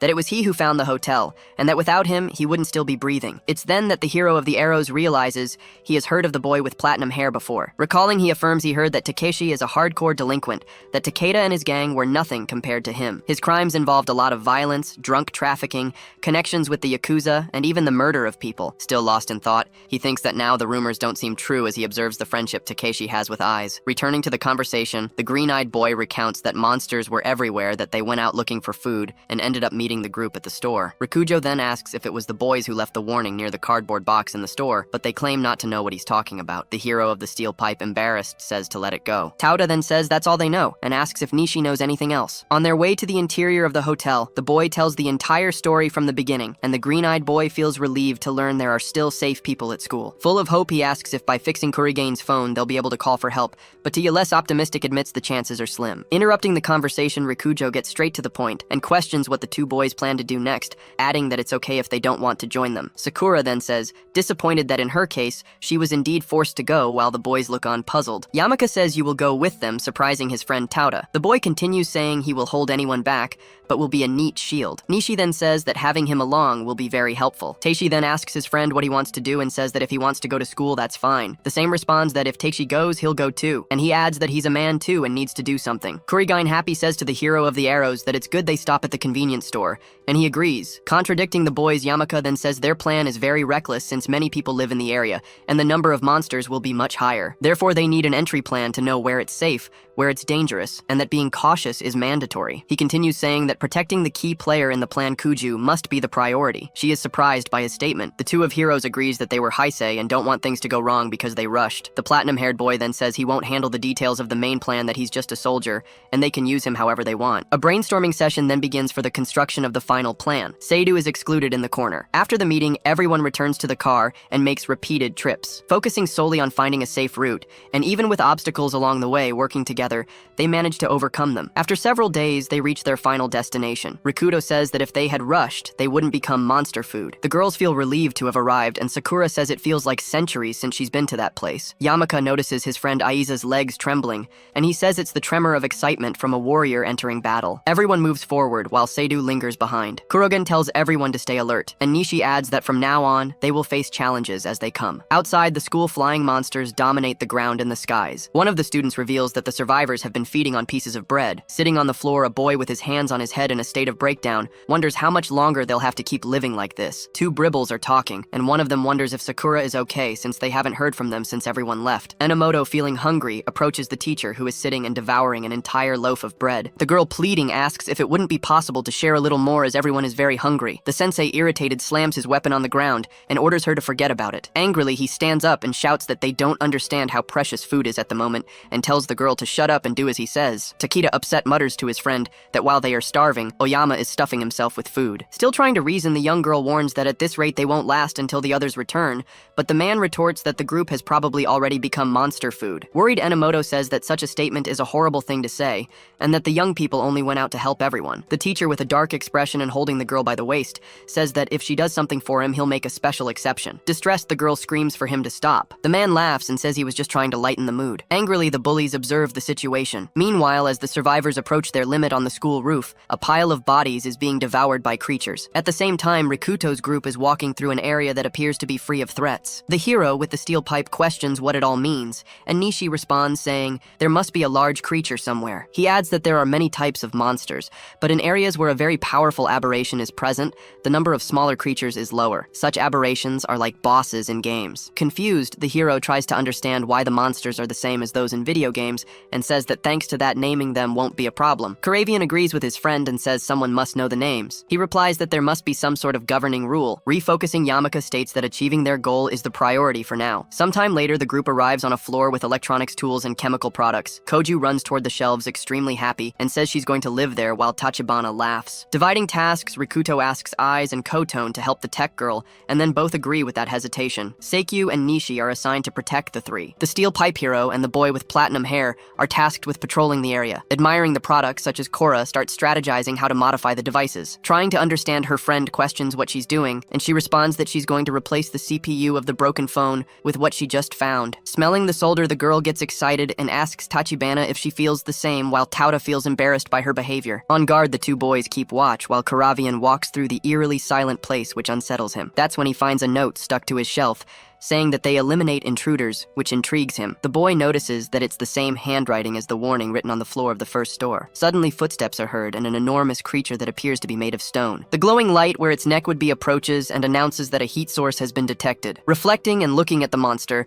the hero analyzes and concludes that it's a golem. Preparing to attack, the humanoid roars that an intruder has been identified and must be eliminated. It charges at Rikuto, who quickly counters with his weapon. However, the monster dodges the blow, surprising him with its speed. Striking again, the boy lands a solid hit on the golem. Reflecting, he realizes that the attack is ineffective against the creature. Just as Karavian is about to be hit directly, Takeshi appears and delivers a powerful punch to the stone being. The golem falls, but quickly gets back up, growling. Frustrated, Yamoko, without hitting the core, would defeat it. Here's Rikuto suggest that they cautiously search for a weak point. Taking the lead, the brass knuckle hero struck his friend to follow his commands, and he agreed. A hand-to-hand fight begins with the boy with platinum hair dodging blows and landing multiple punches. Watching the combat, his partner admires his strength while wondering if this is boxing. He thinks that even among professionals, it's rare to find someone so strong. But then he grows concerned upon noticing that the monster is resistant to this type of impact. The golem strikes the head of the brass knuckle hero, causing him to start bleeding. This makes his friend realize the situation is dire as they are losing their advantage. Having a memory lapse, Karavian finally understands what the note meant and shouts for Takeshi to retreat. Using all his strength, the boy strikes the head of the stone being with his steel pipe. The monster shatters completely, leaving Yamelka puzzled about what just happened, asking what's going on and whether the boys are okay. The rest of the group comes running. Nishi questions what happened to that pile of stones,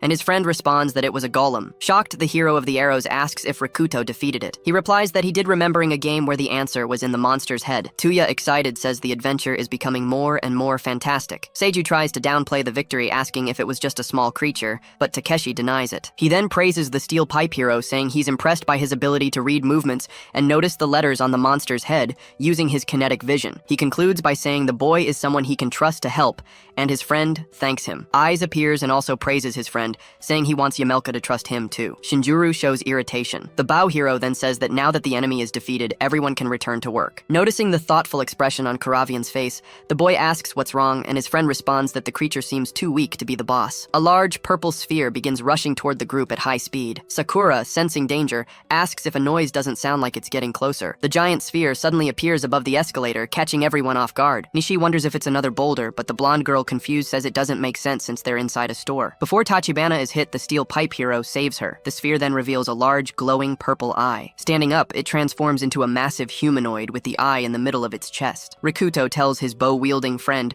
that this one is definitely the boss, and he's sweating profusely. Stammers, saying it's bad news. Speaking the same words as the smaller stone golem, the purple creature says it needs to eliminate the intruders. With its massive arm, it tries to crush the group, but hits the ground instead, creating a large hole. Due to the creature's size, the steel pipe hero says it will be very difficult to hit the letters on the golem's head. Tuya steps forward and shouts for his friend to leave it to him. Then, shooting his arrows, he tries to hit the engraved letter on the stone. Without success, the boy realizes he couldn't even scratch the surface, and Kuju, terrified, questions whether it's fair. Worrying loudly, the golem seems to prepare to shoot a purple energy beam. The blonde girl notices what's about to happen, and the bow hero yells for everyone to get out of there. Kurogan, panicking, shouts for everyone to run. They all start running desperately, and that's when the monster releases its power toward what seems to be the steel pipe hero. A large hole opens in the ground where the beam hit, now ablaze. 4 of them manage to hide behind a wall, panting and terrified. While Rikuto is shocked by the creature's power, Tachibana asks if Nishi is okay, but unfortunately, her friend holding him says the attack left him severely injured. The girl wonders if her other friends are okay, and Rikuto, despite being worried, says that for now, they need to do what they can. The boy suggests everyone head to the underground parking lot, and that if the others are okay, they can meet them there. Setu, however, dislikes the idea. Irritated and afraid, he starts yelling that there's no way way to reach the stairs without the monster seeing them. Kurogane, however, agrees and says there's no way to get there without leaving his friend behind, something he absolutely won't do. The creature keeps approaching, making a lot of noise. Confused, they watch as the steel pipe hero takes action. Leaving the hiding spot, he decides to face the monster head-on. While distracting it, he signals for the others to run toward the stairs. Thinking about the creature's attack as he runs, he concludes that it reacts to heat and aggression. So if the others reach the stairs,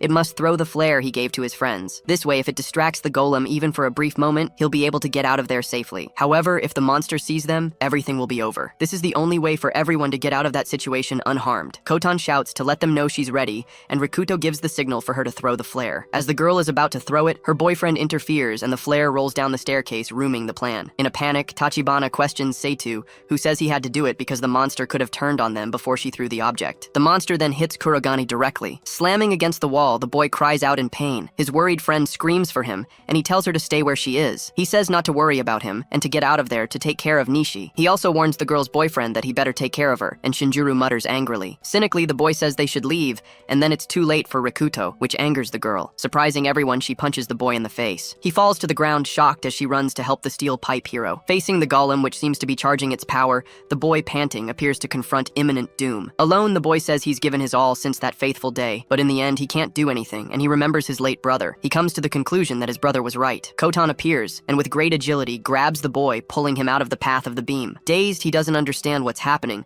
as the girl clings to him and they fall to the ground. He warns her that what she did was very irresponsible. Grabbing his collar, she shouts, questioning how he could give up like that, and she continues saying that he's not like this. Confused, he asks how she knows. The Kudro then remembers that in childhood he had saved the girl from a group of boys, and that no matter what, he kept fighting. Standing up with his steel pipe in hand, he prepares to fight because he realizes that in the end, they are still alive. An arrow suddenly strikes the monster, which looks back and sees the group reunited, including Nishi, who seems to be better. The sight makes Kurgan and Tachibana happy. Ai says he was worried when they left them downstairs, but that they're okay, and Takeshi apologizes for the delay. Thus, everyone prepares for a massive counterattack. Tachibana and Rikuto stand in front of a monster. The boy tries to strike his opponent with his weapon and succeeds. Nishi is accompanied by another man and watches the scene while the boy with the sword says he's thinking of retreating, but isn't sure if he should. A loud noise occurs. There's someone knocking on the door, which grabs the attention of the people in the room. They realize it's the small golems coming up from the lower floor. The noise intensifies and scares Sakura, who defines it as a desperate situation. Nishi asks for Kudo what they should do,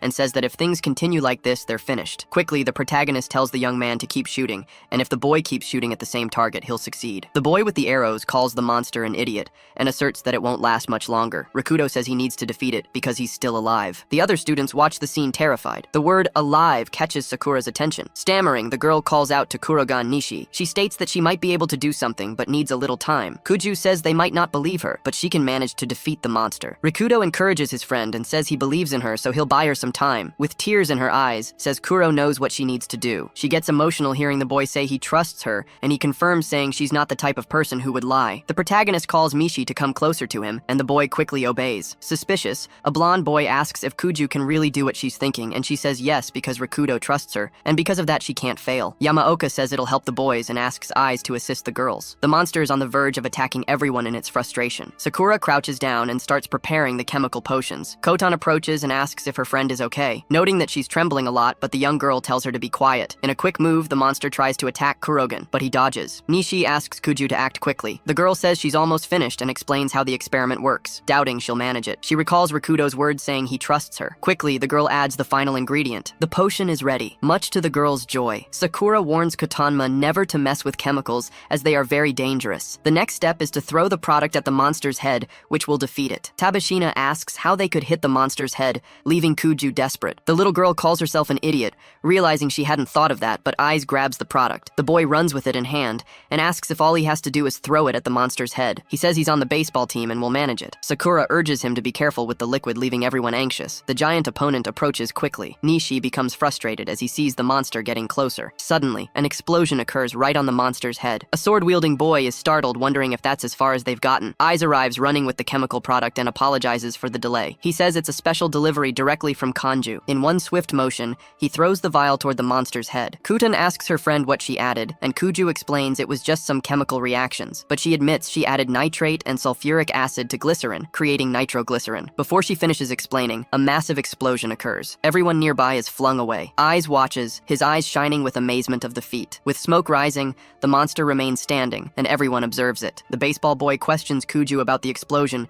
and she explains about the nitroglycerin. She continues explaining the component and her invention, comparing it to dynamite. Sweating nervously, everyone looks at her with half-desperate expressions. They scold her, saying she should have explained what it was beforehand. With a shout, someone calls for Sakura. The boys watch the scene of the explosion, and Rikuto concludes that, thanks to it, the area is now completely charred. Nishi says they defeated the monster, but warns it was a bit reckless on Kuju's part, who promises to be more careful next time. The protagonist heads toward the door, while being watched by his bow-wielding friend. It warns there might be danger if the boy opens the door. However, upon opening it, the duo finds all the golems reduced to dust, and Rikuto says he hasn't heard any banging on the door since the explosion. Nishi wonders if the monsters exploded because their leader was defeated, and his friend believes so, even though it doesn't make much sense. The protagonist goes to Sakura and asks if she managed to grab the parts for the phone, and the girl says only the bare minimum. He thanks her, saying that, thanks to her, everyone was saved, leaving the girl emotional. Concerned, the bow boy says they shouldn't stay in the area long, and everyone decides to leave as quickly as possible. A kiss happens. Upon re-entering the room, Rituku notices that Sagu tried to kiss Kotom, but the girl slapped him. The ex tries to explain, saying he had no choice, but the girl is furious. She says she doesn't care,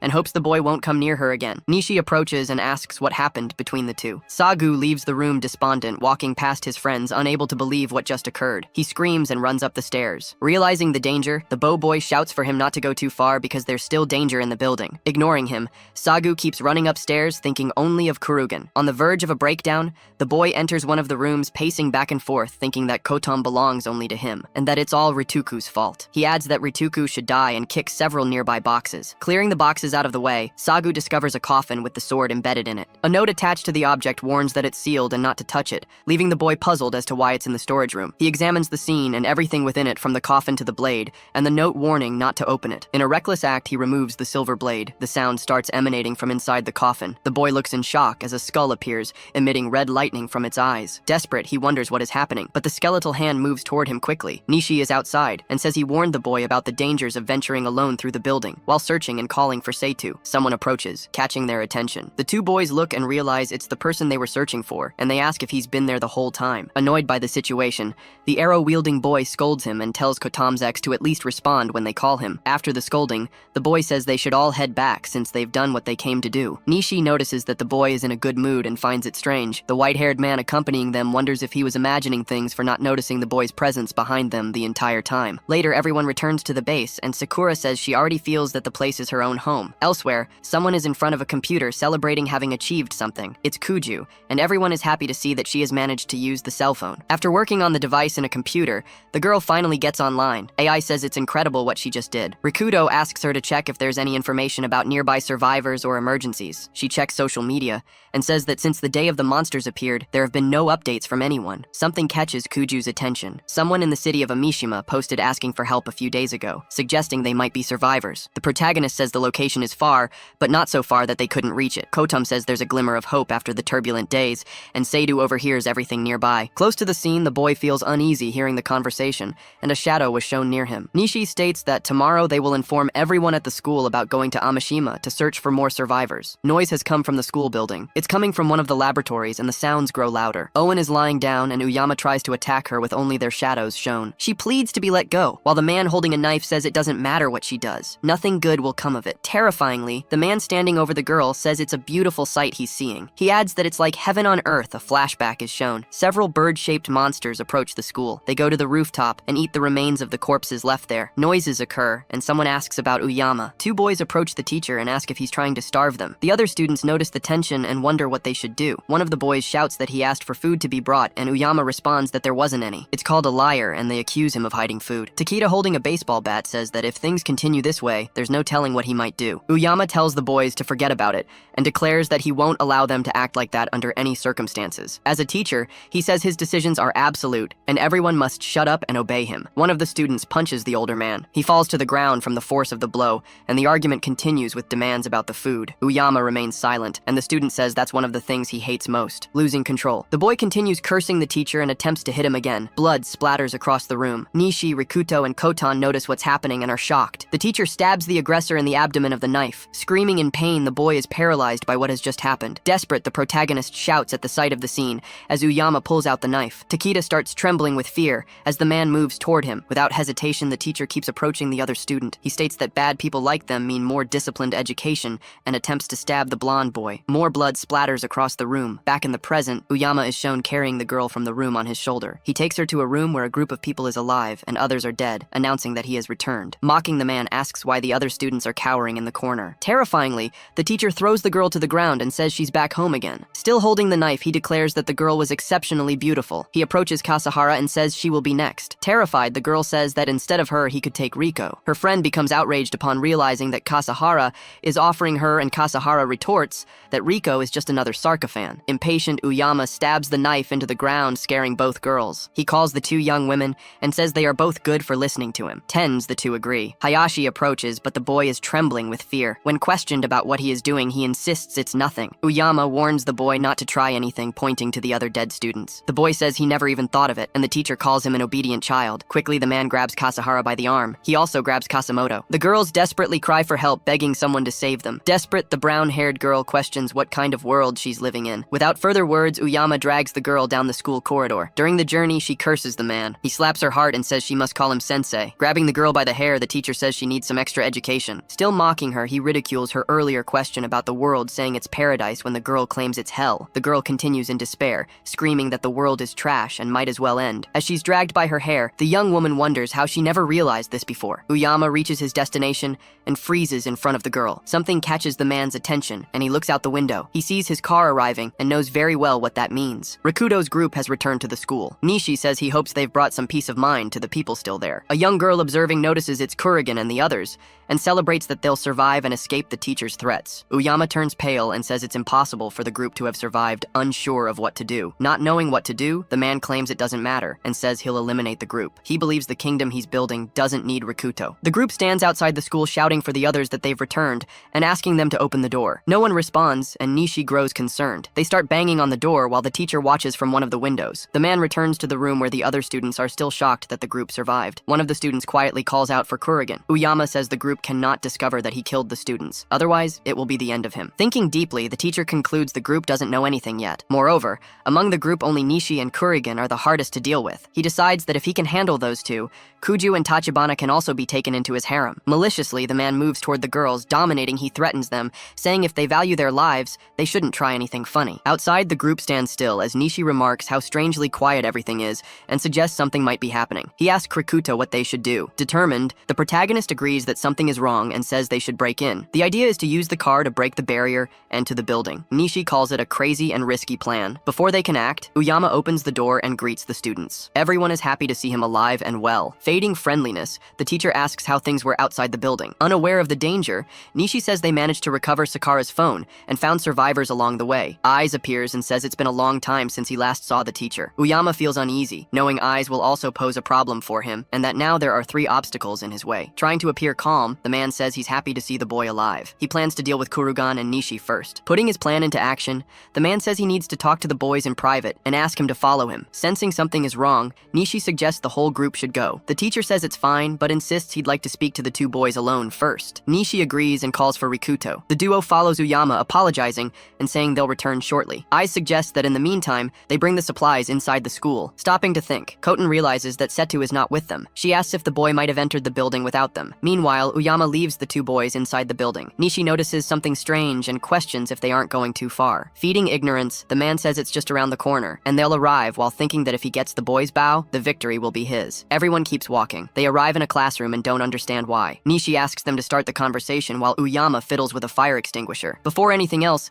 the man sprays the extinguisher's phone toward the students. The 2 complain that their eyes hurt while the man laughs. On it, we'll see properly the teacher takes advantage and rushes at the boys with a knife. Quickly, Rituko defends himself with his bat. A hand-to-hand fight between the 2 begins. Kurogane says it was a good attempt, but his suspicions never fail. The protagonist states that he always knew who Uyama really was, and the man is confused about how he knew. He explains that he saw blood on the teacher's shirt, and when he last spoke with the man, the blood wasn't there. Kurogane goes on to say he doesn't know what happened while they were gone, but now he's sure the man has crossed the line. Scared, Uyama begins to stutter. The student grabs the man by the shirt and says that one day he'll be judged for what he's done. Annoyed, the teacher tries to respond and quickly attempts to attack the boy. He throws a punch, but Rituko defends himself and sends the man flying across the room. Meanwhile, the birds remain on the school's rooftop. Seigu enters the location and observes the scene of bodies being eaten. The boy says this is exactly what he needed. Without hesitation, he gives orders for things to begin definitively. Inside the school, Tachibana and Sakura enter and find the girls tied up, starting to untie them. them. Everyone is completely happy to be freed from the ropes. Kotan asks if those people are the only survivors. Kuchu feels sad seeing the state many of her friends are in. Although freed, everyone says they lived through a nightmare in there. Tachibana also begins to cry at the sight of the situation and laments that it had to be a moment when they saw a glimmer of hope. She sees the bodies on the ground and declares it's all too cruel. The boys throw the tied-up teacher on the ground and ask how he could do such a thing. Nishi is outraged and says the teacher shouldn't have done that. Instead, he should have helped the other students. Without fear, Oyama laughs in the boy's face. Mockingly, the man asks if the boy really thinks he will be saved. He says the boy needs to face reality. He states that the world is no longer the same, that hope doesn't exist, and that everyone will eventually die eaten by monsters. The man continues, saying that's why he did what he did, to have a little fun before it all ends since he won't be punished. Recklessly, he suggests the boy should do the same as him and kidnap Tachibana and Kuju to the girl's horror. Nishi tells the man to shut up and punches him. Interrupting the blows, Rikuto asks his friend to just ignore the man. He says that paying attention to him is a waste of time and energy. The boy concludes that they won't be able to take the teacher with him. Hearing the conversation, a girl asks what they mean by that. Nishi says he forgot to mention it, but everyone must be saved. And thanks to the recovered phone, they were able to locate more survivors. The other students feel hopeful, calling their ray of light. Wayama becomes desperate upon hearing those words. Panicking,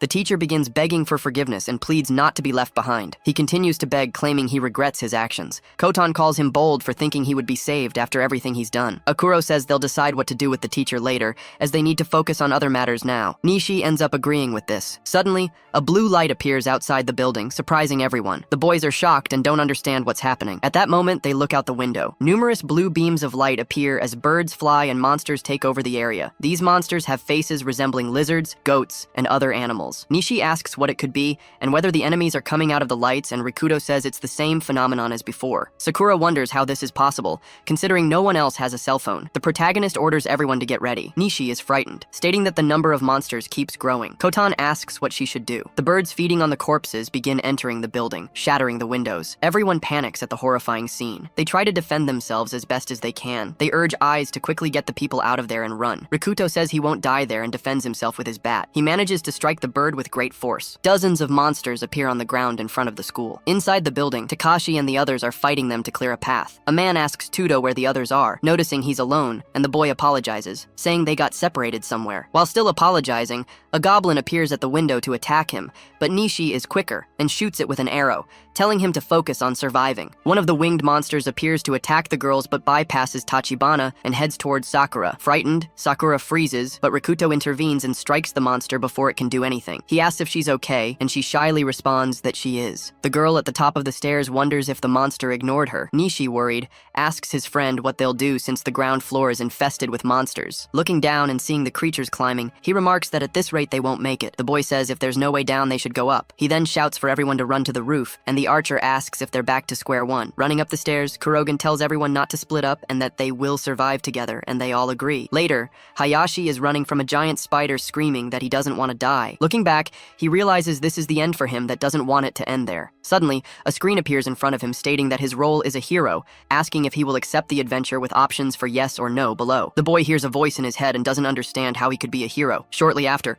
another message says the evil slaying sword is being generated. Staying the spider attacking him, he grabs the sword and slices it in half. The girls arrive shortly after and find the boy. He wonders if this is his power. Sakura celebrates behind him. They start praising him, and he becomes embarrassed. Rikuto and Nishi arrive shortly after, also praising him and celebrating. He thanks everyone and says he can protect them now. However, it was all an illusion, and in reality, Hayashi is in the spider's mouth being devoured while repeating the same words. On another floor, one of the girls is being grabbed and cries for help from her friend. The friend says they're not friends and wishes for her to perish. Shortly after, another monster appears behind the girl and attacks her before she notices. The other, witnessing the scene, wonders what kind of world this is. In the bathrooms, the teacher says he wants to live and needs to survive to build his paradise. He is tied up in one of the stalls. Enomoto opens the door, saying she's found him, and he is startled to see her. She says that even tied up, he made it there, and that ending him is as hard as killing a cockroach. She then asks if he has any dream he wants to fulfill, and the man is confused. The girl says her dream was to find a true friend, yet marry and build a happy family. Holding a knife, she tells Uema she wanted to include him in that dream, but she can't anymore because he took that away from her and corrupted her. Terrified, the teacher begins begging. The man pleads for forgiveness,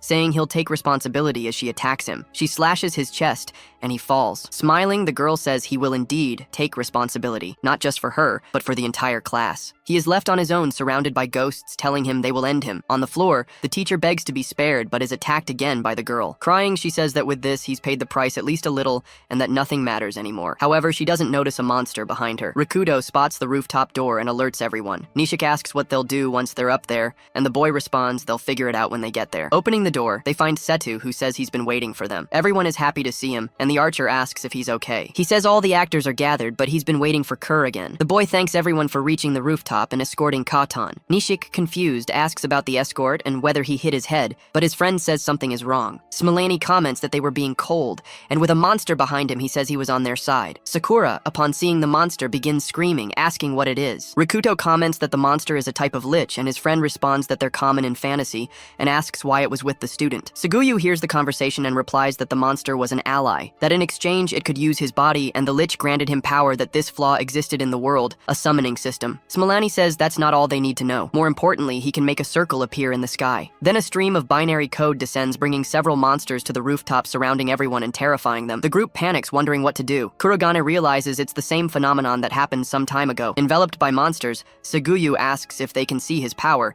and claims he has obtained the technique to control monsters. He explains that he can control small monsters, but soon will be able to dominate the more powerful ones. This means that as long as he's there, they no longer need to fear monsters. Looking at Koto, and he comments that he made her worry, but everything is fine now and she doesn't need to be afraid anymore. He tells her she doesn't need Kurogane to protect her anymore. However, the girl feels even more frightened. Extending his arms along with the lich, he asks the girl to live with him in this new world. She refuses, leaving the boy confused, but Tachibana says it's hard to believe, and asks if this is truly his power. The girl asks if he was the one who summoned the monsters that just attacked the students, and he admits it. He then comments that they attacked one of the girls in his class, and probably all the others. Seiga dismissively says he doesn't need anyone else but her. Nervous, the girl says she really didn't want to say this, but he is no longer human. Crying, she says they've encountered all kinds of monsters so far, but he is the worst of them all. The other students approach to support her. Crying and controlled, Seiga says Kotan is wrong, repeating the word wrong over and over. Still repeating the word, the boy screams, transforming into a vortex and emitting such a strong wind that all the students must shield themselves. When the spinning stops, it's clear the lich has fully taken over his body, replacing his head and arms with its own. It screams at the girl, accusing her of preferring Kurogen,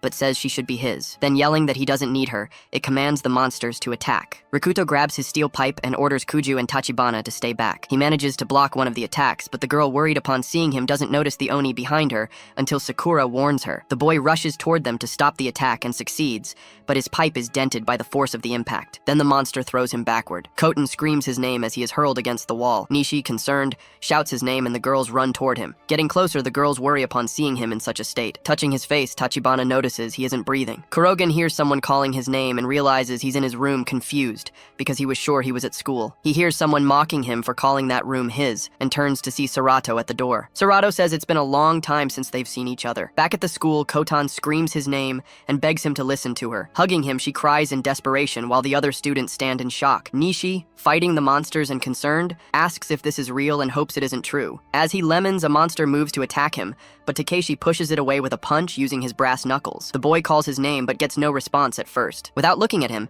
he tells him not to give up, calling him a leader. He says that no matter the circumstances, they must keep fighting until the end, because that's the kind of man Kurogen is. Everyone is astonished and moved by his words. Nishi says he was right. Rakubura was always like that. No matter how hopeless the situation, he never gave up, and if he were to give up on surviving, he wouldn't be able to face him. With this in mind, he continues shooting his arrows at the monsters. Tuta begins, assisting in the attack. Sato, now under leisure control, tells them to forget it, saying that Kurogen was no longer among them. He declares that Kurogen's heart had stopped, and comments that Kotan should know better than anyone's, and she wanted to be a doctor. Hearing those words, she decides to help the boy. Adjusting his body, she begins performing mouth-to-mouth resuscitation, refusing to give up so easily. If the impact had stopped his heart, it couldn't be too late. Sakura thinks that everyone is doing what they can, so she must do something too. But unlike the time at the golem, she can no longer make dynamic and wonders what she could do. She notices the bent steel pipe on the ground, and thinking about the type of monster, the liches concludes that she might be able to do something. However, she has no scientific evidence and isn't sure if it will work. But holding the object, she comments hopefully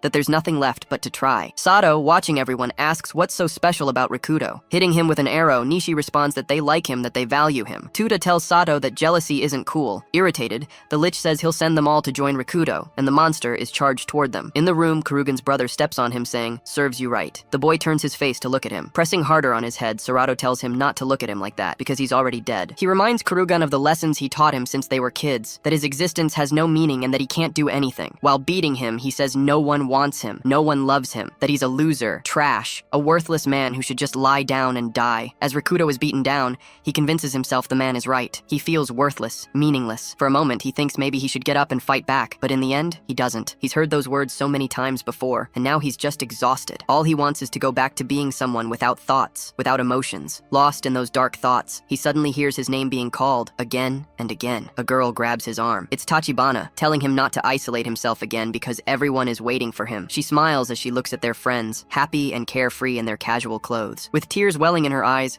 she begs her friend to come back to them. In the room, the boy grabs his brother's foot before he can land another kick. For so long, he might have thought about staying down forever, but not anymore. Now, he has a place to return to. Furious, Serato punches him, but this time Rikuto fights back. He apologizes as he declares that no matter what Serato says, he is alive. Then, with one powerful punch, he smashes Serato's face, shattering it into pieces. Staring in disbelief, Serato mutters that it's impossible, questioning how Rikuto could do such a thing. Meanwhile, Kurugun vows to keep fighting for as long as he lives, watching the broken fragments of his brother's face fall before his eyes. Serato's reflection shatters completely, and even within the fragments, he screams Rikuto's name. Then Rikuto realizes that the nightmare has finally been smashed to pieces, and that now he can return to everyone. Suddenly, Rikuto regains consciousness, startling Kotan. Coughing hard, he sits up, and she rushes to him, emotional, saying he's okay. Rikuto, confused, asks what she's doing there. Wiping her tears, Kotan thanks God, saying she thought she had lost him. Rikuto replies that it's thanks to her, and deeply thanks her. Surprised, Kotan asks what he means. Then Rikuto explains that he was completely alone in a dark void, and that if she hadn't called out to him, he would never have come back. He says he would have given up on life, so he thanks her from the bottom of his heart. Kotan blushes, stammering that he's welcome, though she doesn't quite understand the situation. Deep down, she feels happy to see Rikuto smiling after so long. At that moment, Sakura comes running, shouting with joy that he's okay. Rikuto looks at her, and then Sakura hands him the pipe,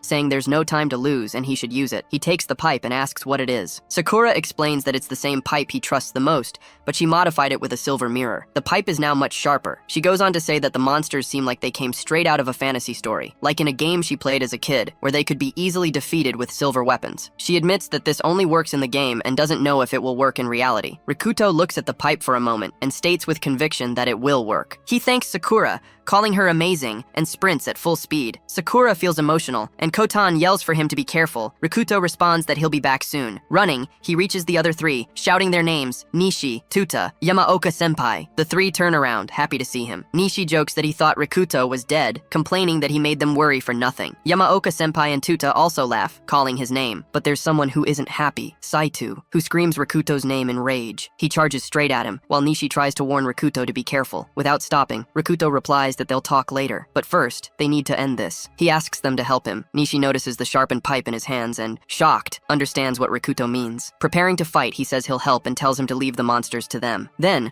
the three of them band together to hold off the monsters coming from behind, while Rikuto charges forward to face Saitu. The monsters start attacking, and the group pushes forward, cutting down every creature in their path. Meanwhile, as Rikuto sprints at full speed, a dog-like monster suddenly blocks his way. He thinks this is the end, but out of nowhere, several rocks fly from behind and hit the monster, injuring it badly. Surprised, Rikuto looks back and sees that it was Tuta who threw the rocks. Tuta laughs and shouts that he won't let anyone lay a finger on Rikuto-senpai, telling him to keep moving forward. Happy, Rikuto smiles, shouts a huge thank you to everyone, and keeps running until he's right in front of Saitu. Furious, Saitu screams Rikuto's name over and over, then launches a swift attack with his tail. Rikuto dodges, leaps high into the air, and from above points the modified pipe straight down. Apologizing, he drives the pipe into Saitu's neck. Screaming in pain, Saitu begs, saying he doesn't want to die. Still reaching his hand toward Kotan, he calls her name until his entire body disintegrates into black dust. Crying, Kotan apologizes, calling him Saitu-kun. Soon, all the surrounding monsters also begin to crumble into dust. Seeing this, Nishi is shocked, realizing Saitu was controlling them all, and once he vanished, so did the monsters. Yamaoka-senpai comments that it was just like what happened with the golem,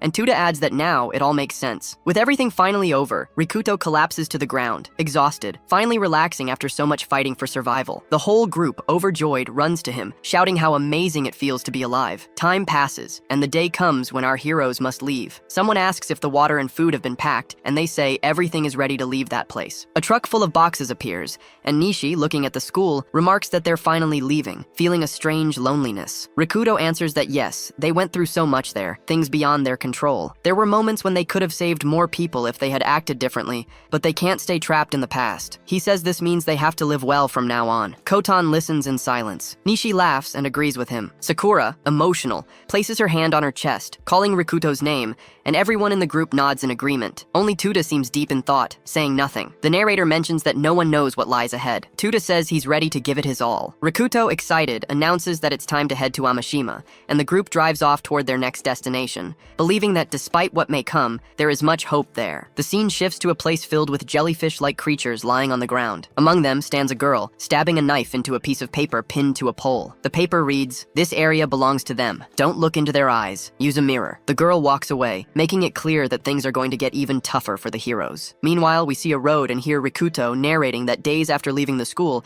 they traveled toward Amashima, encountering many monsters along the way. Some attacked humans, while others posed no threat at all. Among them, there were even 2 unicorns. Inside the car, almost everyone is asleep, except Rikuto, who is studying the map, and Koton, who is driving. Nishi, awake in the back seat, asks where they are on the map. Rikuto thinks for a moment, then points to a spot, saying they must be around there. Nishi comments that they're not far from their destination, and that they have enough fuel to finish the trip. Rikuto asks why he looks so down, since he's not usually like that. Nishi hesitates before replying that he was thinking about something. When Rikuto asks what he was thinking about, Nishi recalls that before they left, he mentioned having a younger sister. Rikuto says he remembers. Kotan, still driving, listens to their conversation. Nishi then explains that his family situation is complicated, which is why they live apart. A scene shows his parents living in different places. Nishi comments that it's good his sister lives close to Amashima. He only hopes nothing happened to her, that she managed to get out safely. But in a world like this, he feels that having hope might be pointless. He thinks he shouldn't keep his expectations too high. Hearing this, Kotan gets a bit emotional and looks at him. Then, after thinking for a moment, Rikuto says she's fine, that he's absolutely sure nothing happened to her. Surprised, Nishi asks how he can be so sure. Rikuto replies that it's because she's his sister, so she's definitely as tough as he is and capable of handling any situation, just like Nishi does. These words leave Nishi shocked, maybe because he had never thought of it that way. Right after, Nishi starts talking, saying they only made it this far because of Rikuto's craziness. Hearing that, Rikuto answers that if that's the case, then everything's fine and there's no reason to worry so much. Nishi, staying quiet for a moment, says he can't believe it's Rikuto of all people saying this. He smiles and admits he understands, that he doesn't need to worry, and that he'll deal with these tensions once they reach Amashima. Kotun laughs at the conversation, and Rikuto replies that it's fine, whatever he thinks. Suddenly, Yamaoka-senpai, who was sitting in the back, notices something outside the window and panics, yelling for them to look out. A huge monster is stalking the car, following them closely. Nishi looks out and sees a gigantic dragon rushing toward them, roaring furiously. Inside the car, everyone screams in fear. Tuta and Sakura also glance outside and are left in shock. Nishi shouts at Kotan, asking if she can shake it off. She replies that she'll try and slams the accelerator, making the car shoot forward at high speed. Everyone is surprised. The dragon, enraged, spreads its wings and speeds up even more, doubling its pace. The group sees how absurdly fast it is. Sakura, trembling, says it's going to catch them quickly. Soon, the dragon gets close to the car, roaring so loudly that Tuta and Sakura cover their ears, screaming that they're done for. At that moment, Nishi spots an exit from the highway and yells at Kotan to turn there. They show a road leading down from the highway. Kotan replies that she got it and makes a sharp turn, taking the exit. This move barely dodges the dragon's claws, which roars angrily as the car escapes. Inside the car, everyone cheers, thinking they finally got away, but the dragon hasn't given up. It spreads its wings again and dives toward the car at even greater speed. Terrified, Nishi shouts that the dragon is back on their tail and tells Rikuto they need to find a way to lose it or they're in serious trouble. Rikuto agrees, and in desperation, Nishi asks where they're supposed to go since they're so far out, adding that he doesn't want to die. As the chase continues, the scene cuts to a bridge where a girl watches everything through binoculars. She sees the dragon and the hero's car in a full-blown chase. Then, she moves on, indicating she also has a role in this story. The dragon keeps roaring and closing in on the car. Nishi, now with his bow in hand, leans out of the car and aims at the dragon. He quickly loads an arrow, saying he has to do something. When he shoots, the arrow hits but bounces off without causing any damage. Seeing it didn't work, he throws himself back inside the car in panic, saying nothing is working,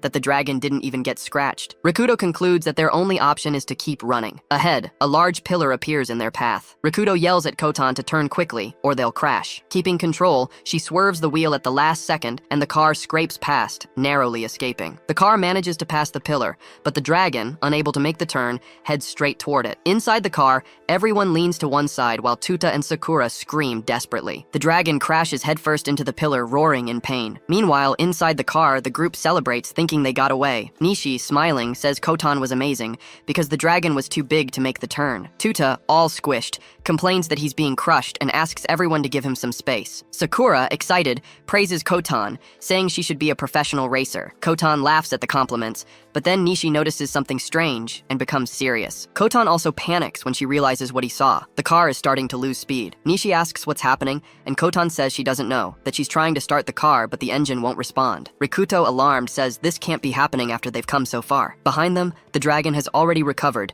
and charges toward the stalled car, roaring. Nishi, panicking, yells that it's coming. Rikuto orders everyone to get out of the car immediately. They all jump out just in time as the dragon's claws crush the vehicle, destroying it completely. In the middle of the escape, Sakura slips and falls. Right in front of her, the enormous dragon appears, roaring. Tuta, desperate, screams for her to get out of there, saying it's not safe. The dragon attacks with its tail, and Sakura, crying, begs not to die. The tail smashes the ground with force, but Rikuto, like the hero of the series, runs in and saves her at the very last second. Sakura, shocked, calls his name softly, her face turning red, but they're not safe yet, as the dragon keeps roaring behind them. At that moment, Yamaoka-senpai appears holding a huge rock, and when the dragon is about to attack, he shoves it into the monster's mouth. Rikuto and Sakura are stunned. Taking advantage of the opportunity, Nishi loads an arrow and thinks that at this distance, the attack will work. He fires and hits the dragon directly in the eye, making it howl in pain. Nishi yells for everyone to run as they make their escape. He looks at Rikuto and asks for an idea of what to do. Rikuto replies he doesn't know, but says they need to find a safe place. Suddenly, Rikuto stops abruptly, staring ahead. Nishi, surprised, asks why he stopped. Everyone is shocked. Ahead of them, 3 dragons appear,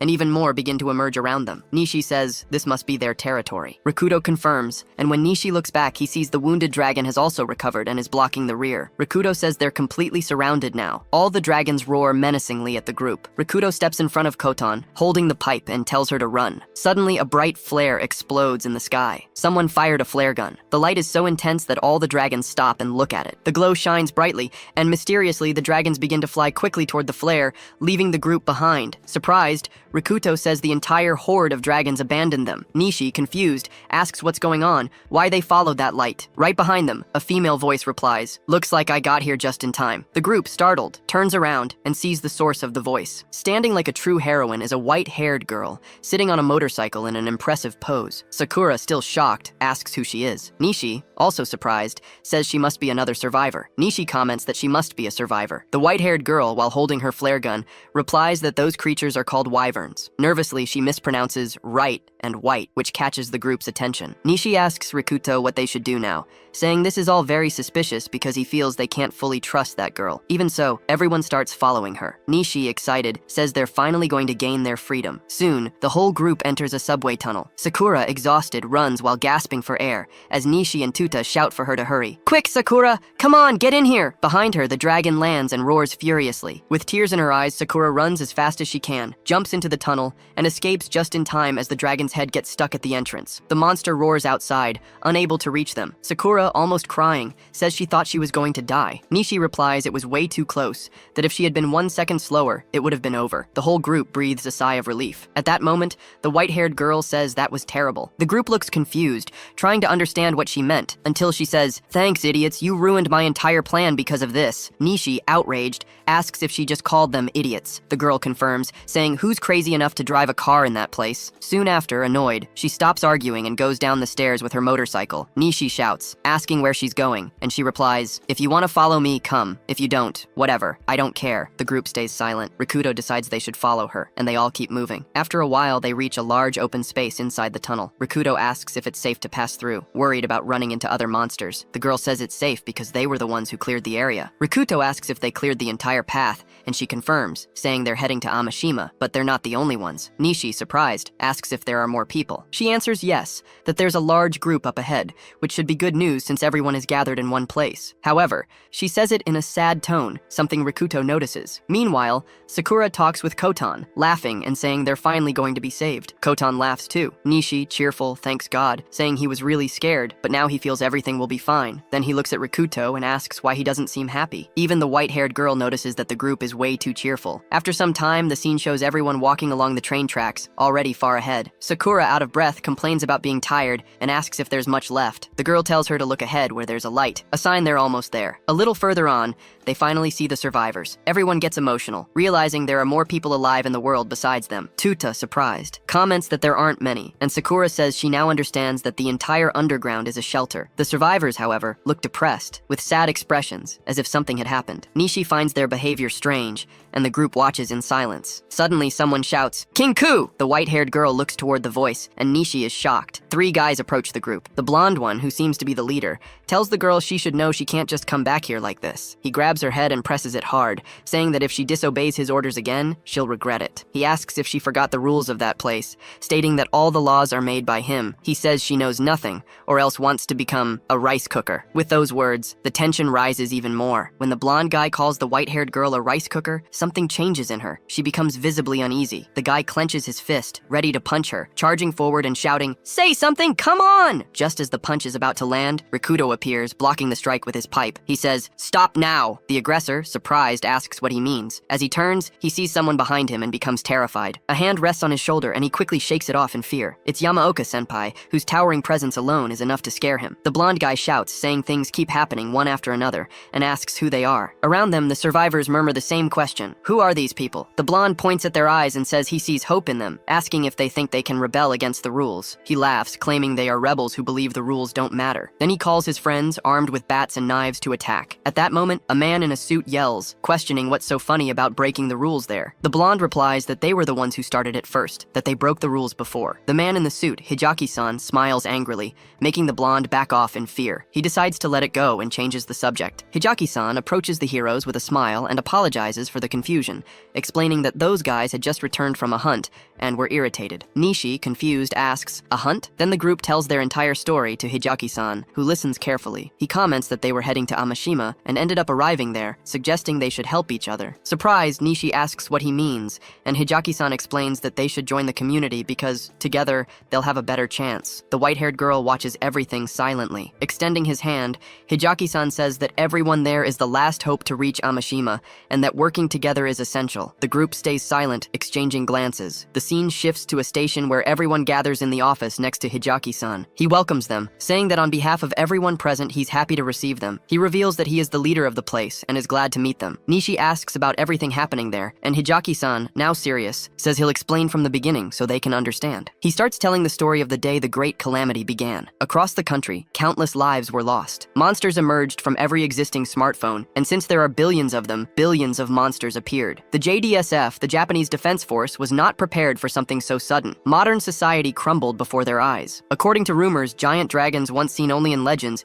appeared at military bases worldwide. The group is shocked. Kotan says she now understands why the JDSF never managed to save them, even after so much waiting. Sakura comments that it was a real checkmate for humanity. While listening, Rikuto thinks intensely, suspecting that all this may have been planned. He connects the dots, remembering Saito, and concludes there may be people behind the calamity, real masterminds pulling the strings. Hijaki-san interrupts his thoughts, asking to finish his story. He continues, saying that despite many deaths, there were also survivors, like them, who were given a second chance. Working together, they managed to connect to the internet and discovered that Amashima was a safe place. That's why many survivors headed there. He explains that fortunately, there are still a few cities that resisted the calamity, and Amashima is one of them. For them, that place is the last hope. Hearing this, Tuta starts laughing and shouts that, just as they imagined, they'll finally reach there and save their lives. Sakura, smiling, also celebrates excitedly. At that moment, Rikuto asks, "From what you said, we can't enter the city of Amashima from the surface, right, Hijaki-san?" Hearing this, Sakura is surprised and falls silent. Hijaki-san confirms,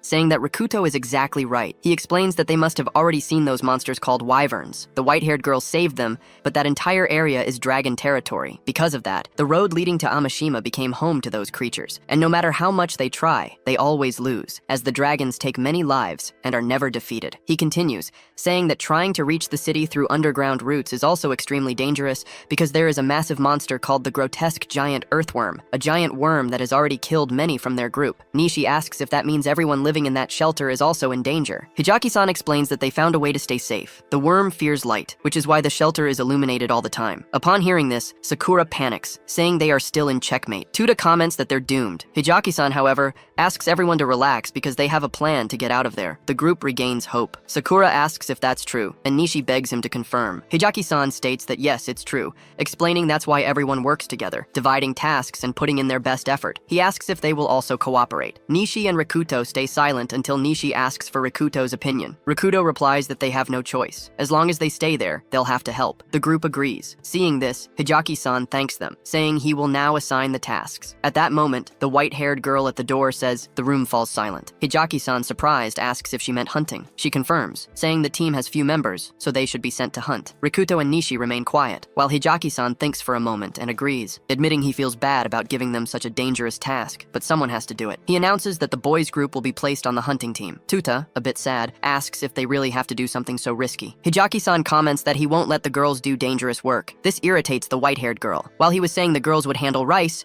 she yells that they'll be doing excavation, not rice. She snaps, saying cooking rice is a thing of the past. Hijaki-san, uncomfortable, says digging will be very hard for them, but admits she has a valid point. He then agrees that the two will do the excavation work. Sakura, a bit disappointed, comments that she wanted to fight but accepts the job. The white-haired girl calls the boys saying, "Let's go guys, it's time for our first job." Nishi, curious, asks her name. She replies, "My name is Fuyu's Ginkgo, I'm a hunter." Nishi asks what they'll have to do, and Ginkgo explains they'll go hunting, as the name suggests. She says that because of them, they didn't get what they were after before, so they'll have to make up for the loss. Koton, worried, asks them to be careful. Ginkgo asks if they're done talking and orders them to follow her. They all answer yes and start following her. Rikuto says, "Let's go everyone, it's time to work," and the group moves forward, ready for the mission. Now we see the neighboring city of Azahara, Amashima. It turned into a wyvern nest, forcing people to live underground. But the underground had its own nightmare to deal with. Down there, people spot a woman holding a child further ahead. One of the men in front tells everyone to keep it down, but a sudden tremor scares them all. A massive worm bursts from above, catching everyone off guard. Sadly, there were no survivors in that incident, since this place was the lair of that terrifying monster. Someone comments on how hopeless the situation is,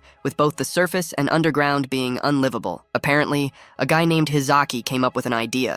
Some kind of revival plan for them. Curious, one of the hunters asks what that is, and the man explains it's about the train. They just needed to use the power of the train to take down that beast. Luckily, there was a train at a nearby station, but it was buried under rocks. They'd need to dig it out, which makes the blonde guy remember Tachibana and Kuju suggesting the excavation earlier. Everyone walks in silence, and the atmosphere feels a bit awkward. The protagonist glances back, noticing someone lagging behind. Looking at the group, the guy in the red shirt says they're here to make sure the train gets unearthed. They'd handle the supplies needed for this mission by going to the surface. After all, they were the elite team supporting the community, so failure wasn't an option. Excited, the red shirt guy jokes that anyone left behind will be used as monster bait. Nervously, one of them asks if this job is that dangerous. The archer admits this whole thing is complicated, but the MC says there's no way around it. Being accepted by the community also comes with responsibilities. Everyone here was carrying that burden, so as newcomers, they had no right to complain. Even so, the situation still felt a bit off, and the archer notices it too. Wasn't it weird that everyone's morale was still pretty high, given the circumstances? The surface was probably a deadly place right now. All this excitement over such a dangerous job seemed suspicious. Not to mention, back in school, there was even a fight over who'd go for the supplies. The archer says maybe Hizaki is just a really charismatic guy. Still, the MC thinks there's something else strange about it. The monster living underground was a giant worm. Before they can continue the talk,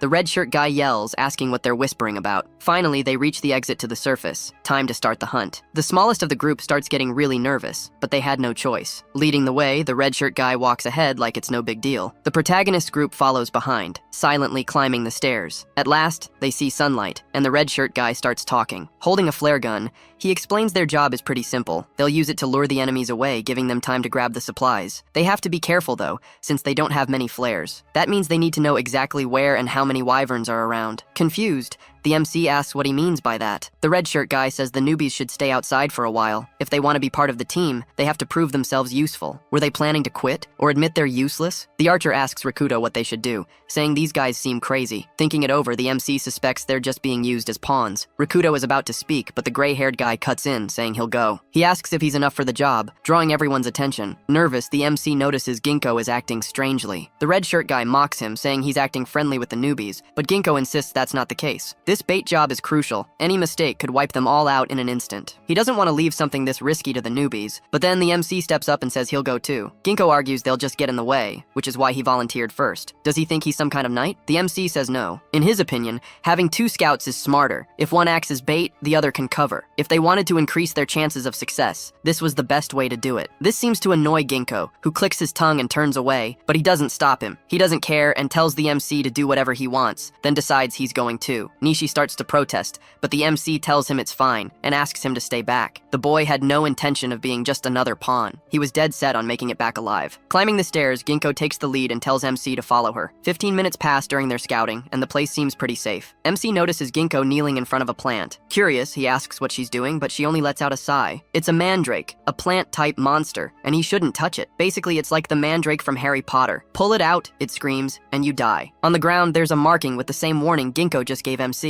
That makes Rikuto uneasy, remembering other similar messages. Standing up, Ginkgo asks why MC came along if he didn't know anything. If he's trying to act cool for some girl, that's disgusting. But MC says he's not doing this for that reason. He wants to earn the community's trust, so he needs to help, even knowing the risks. Meanwhile, Ginkgo thinks that as long as Yamaoka is around, no one will act recklessly. That logic seems solid, and MC asks her about it. She stays silent for a moment. Then she laughs, saying it makes sense, but she still sounds doubtful. The next instant, her foot flies straight toward MC's head. Rikuto reacts in time, throwing himself back to dodge the hit. Furious, Ginkgo yells that this is ridiculous. Even nonsense has its limits. Pulling off gymnastics like Diane dos Santos, she flips 3 times toward him. Finally, she leaps at Rikuto, who's already holding a metal pipe as a weapon. MC manages to block her kick but feels the impact. Without giving him a break, she keeps kicking MC, but he blocks each strike. Ginkgo, who's actually a woman, is insanely fast, even for a human. Still, her combat stance isn't solid, and she could be beaten easily. But he refuses to use a metal pipe against her. Taking position, he waits for her to charge again. Lowering his guard, she grabs him by the clothes. The next second, she slams MC to the ground with brutal force. Pulling out a knife from who knows where, she presses it against MC's neck. She looks at him, saying he's way too weak. The boy stays silent. Then she jumps back, not attacking him any further. Ginkgo starts retreating, climbing up a nearby building. With multiple leaps, she scales floor after floor effortlessly. Finally, with one last jump, she reaches the rooftop, while MC stays on the ground, watching her. She calls him dead weight and orders him to go back or he'll just get in her way. Worried, he tells her to wait because it's dangerous, but she doesn't care. Hesitation could cost her life, but she says he talks too much for someone so weak. Leaving, she tells him to return to the station since that's the smartest choice. From a distance, MC decides not to follow her, just watching. We see Ginkgo on another building, surveying the area. There are 3 wyverns on a nearby rooftop, so this spot is still relatively safe. She sighs, lowering her binoculars. That was pretty easy. Ginkgo pulls out a map, checking her location and plotting her strategy. Now that the enemies have been located, it's time to head back. As she descends the building, she decides to search a bit more. Stopping halfway, she tells herself sending MC back was the right call. Finally, she keeps jumping down effortlessly. Reaching the ground, she starts figuring out her next move. With the map in hand, the only thing left is to secure the path. Something nearby catches her attention. Its shadow looks like a baby dragon. The next second, 3 wyverns stand right in front of Ginkgo. Shocked, she screams. There are 3 hatchlings right there, something she's never seen before. A bit further ahead, she realizes what happened. 3 eggs had just hatched. That can only mean one thing. One of the wyverns takes advantage of her distraction and lunges at her. All she can do is curse herself for letting her guard down. It's too late. Her mind flashes back to MC's warning about how dangerous it was to go alone. Her thoughts drift to the past, to a time when she never expected anything from anyone. Ginkgo manages to escape, but the wyverns are too close and she's injured. Gasping for air, she looks back to see if they're still chasing her. Everyone used to look at her like an alien because she was physically different. Her strength was greater than normal humans, and she grabs onto a nearby pipe. Throwing herself downward, she dodges a wyvern's strike. There was never anyone by her side. No one ever helped her. At school, everyone ignored her. She was always alone. People chatted with each other, but she stayed distant. Their conversations were shallow and boring, and they constantly gossiped about her. That kept her isolated because none of it felt real or important. Then a rumor spread that she was prostituting herself. She had to act to keep her name from being ruined. Being strong, she could beat everyone, even the boys. No one dared to badmouth her again. Even when she tried to get close to someone, they told her to stay away. To them, she was a freak. That loneliness consumed her. She started believing she really was an alien because nobody wanted her around. That's why she never expected anything from anyone. That's how she had always lived, and she thought it would never change. Still, her sick mother always said she had a good heart and would one day meet someone who truly understood her. She would eventually have friends. The wyverns are closing in, and she has no strength left to keep running. Ashamed and sad, she thinks that in the end, no one showed up to be her friend. A foot steps into view. We see MC standing there, pipe in hand, striking one of the wyverns. Stunned, she screams. MC looks back as she asks what he's doing there. Getting into position, he tells her she can rest, which leaves her confused. Reaching into his clothes, he feels relieved that he brought it with him. him. A flare is now in his hands. He lights it up, and that makes Ginkgo even more nervous. With the flare burning, he starts running, grabbing the monster's attention. The wyverns growl, finally locking onto MC. Screaming, Ginkgo calls MC an idiot, but he's no longer listening. He runs with the monsters now chasing after him. Turning a corner, he feels relieved that he managed to lure them away. Everything was going according to plan so far. He planned to lead them to a specific spot, but one of them had already caught up. Its sharp tail lashes toward his back, ready to strike. Rikuto uses the pipe to deflect the attack. Even so, he doesn't come out unscathed, his face now badly scratched. These monsters are insanely fast. If he's not careful, they'll catch him in no time. All he can do now is run, but he needs a plan. The monsters stop chasing, and he halts, staring ahead. Now he understands why they backed off. The cries of the hatchlings have attracted the adult wyverns. This just turned into a huge problem. Looking down, the monsters spot fresh meat for lunch. They all charge at once, and the boy takes his stance. All he has is a metal pipe. Perfect time to start using his hacks. Back where Ginkgo is, she's still gasping for air, lying on the ground like a pile of trash. Confused, she wonders what he planned to do after attracting the wyvern hatchlings. Hearing a terrifying sound, she panics, thinking something happened to MC. Was he a suicidal lunatic? What happened to him? A swarm of monsters casts a terrifying shadow over the city sky. This isn't a flock of birds, it's way worse. MC starts running. Dozens of wyverns are on his tail. Like this, he doesn't stand a chance. He needs to run a bit farther to find safety, but he's already out of breath. Rikuto is completely exhausted, reaching his limit. One wyvern gets too close, ready to snatch MC with its claws. There's no Deus Ex Machina here. MC is struck in the back and crashes to the ground. Still gasping, he tries to stand with whatever strength he has left. Unfortunately, he comes to a realization he didn't want to face. His death is imminent. The swarm is closing in on him. It looks like he's given up as he stops moving. Sadly, it seems like game over, and he accepts his end. The monsters appear, but the next instant, a shadow grabs their attention, pulling them away. Ginkgo manages to get up and slowly walks toward MC, then hears another strange sound. A powerful sound wave knocks her down again, forcing her to cover her ears. That shockwave is terrifying. She can't even stand.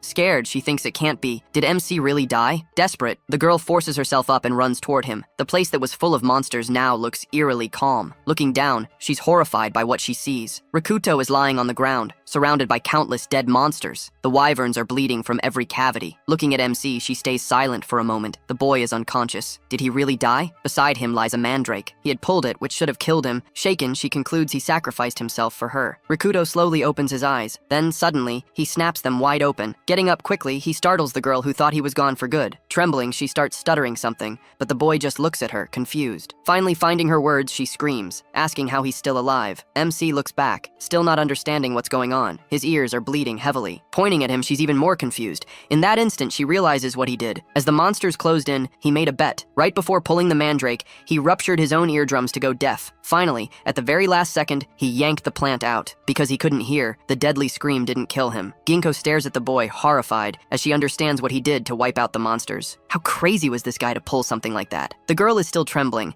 and MC looks at her again. Screaming, she asks if he's insane, but he can't hear a word. Throwing him over her shoulders, she starts cursing the boy, calling him an idiot. Sure, his eardrums would heal, but he went way too far for a stranger like her. Rikuto stares at her, still clueless about what she's saying, and she remembers he's deaf. Sighing, she thinks maybe she could tell him how it all began, since he's deaf. For some reason, she knows why those monsters appeared in the world. There's a reason for all of this. Still feeling strange, she wonders if she should really share this with him. In her hand, she holds the directional pad from a PlayStation controller, and that makes her remember her mom. The doors to the truth were starting to open. They finally reach a safe spot, and are greeted by an incredulous shout after reporting the existence of the wyvern hatchlings. Talking to Ijima, a boy gets nervous, but he tells him to calm down. Thinking a bit more, he realizes they need to change their hunting strategy. Excited, he approaches MC, shouting that he did a great job. He likes the boy's crazy style and says he'll give him a good evaluation. Finally, MC's group reunites, relieved to see he's alive. Still, they think he's way too reckless, but he stays quiet. 2 weeks have passed since they joined that community. Destroying his own ears paid off. Now they were trusted by everyone else. After that, he never had to pull a stunt like that again during hunts. Even so, danger was always lurking. Every day they were close to death, so they had to stick together. The search for supplies was constant and dangerous. Ginkgo also seemed to recognize their strength and started fighting alongside them. MC thinks he gained another strong ally for his group. Tachibana and Kuju were doing their best with the excavation, and so they lived day by day, with everyone working together. In the end,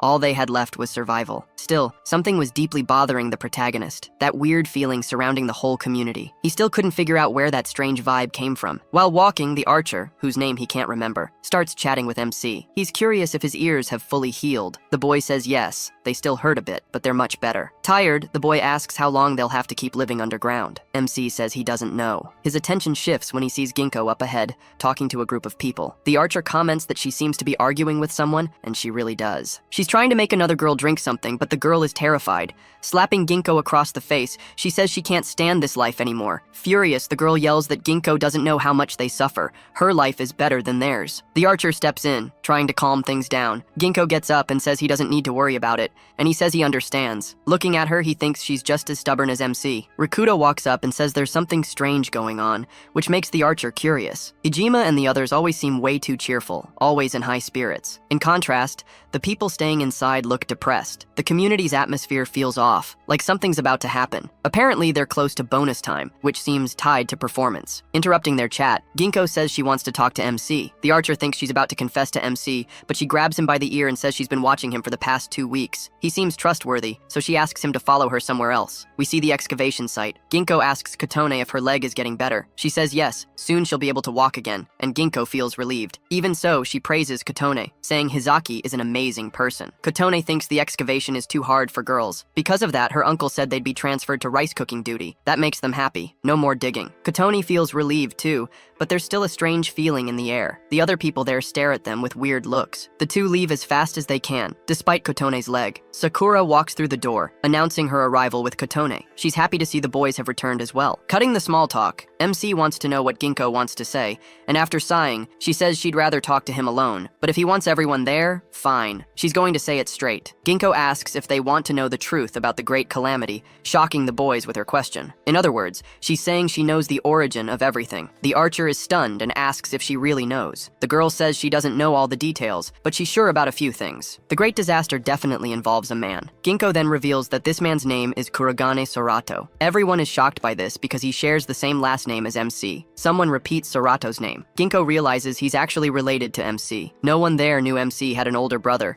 and that he was the bastard behind everything. Kotone seems to remember Sorato, and that makes her really uneasy. Back to the main point, MC asks what Ginkgo means by him being involved in the calamity. She answers that she doesn't know everything, but she knows he's the heart of it, and she knows because something happened to her mother because of that man. A flashback shows a week before the calamity began. Ginkgo was lying on the couch, staring at her phone. She seemed to be watching a video of familiar people. It looked like the story of someone who had been killed by monsters multiple times, but not anymore, because he had learned their patterns. Slimes are weak against fire. Golems have a weak point, an E on their forehead. Wyverns gather where there's light, so it's best to avoid them as much as possible. The real problem was the boss, a lich, way stronger than the other monsters, but vulnerable to silver. If struck with something made of silver, he could be defeated. Now it's clear, it was actually a game, and she had learned how to beat the monsters in it, even managing to defeat the final boss. Ginkgo says that game was really fun, and it had been made by her mother. Realizing the time, she jumps up and runs out, needing to leave. She leaves her smartphone on the table, and we see the game's name. Now we're at the hospital where Fuyusi's mother is hospitalized. The girl walks through the halls, searching for her mother's room. Peeking through a half-open door,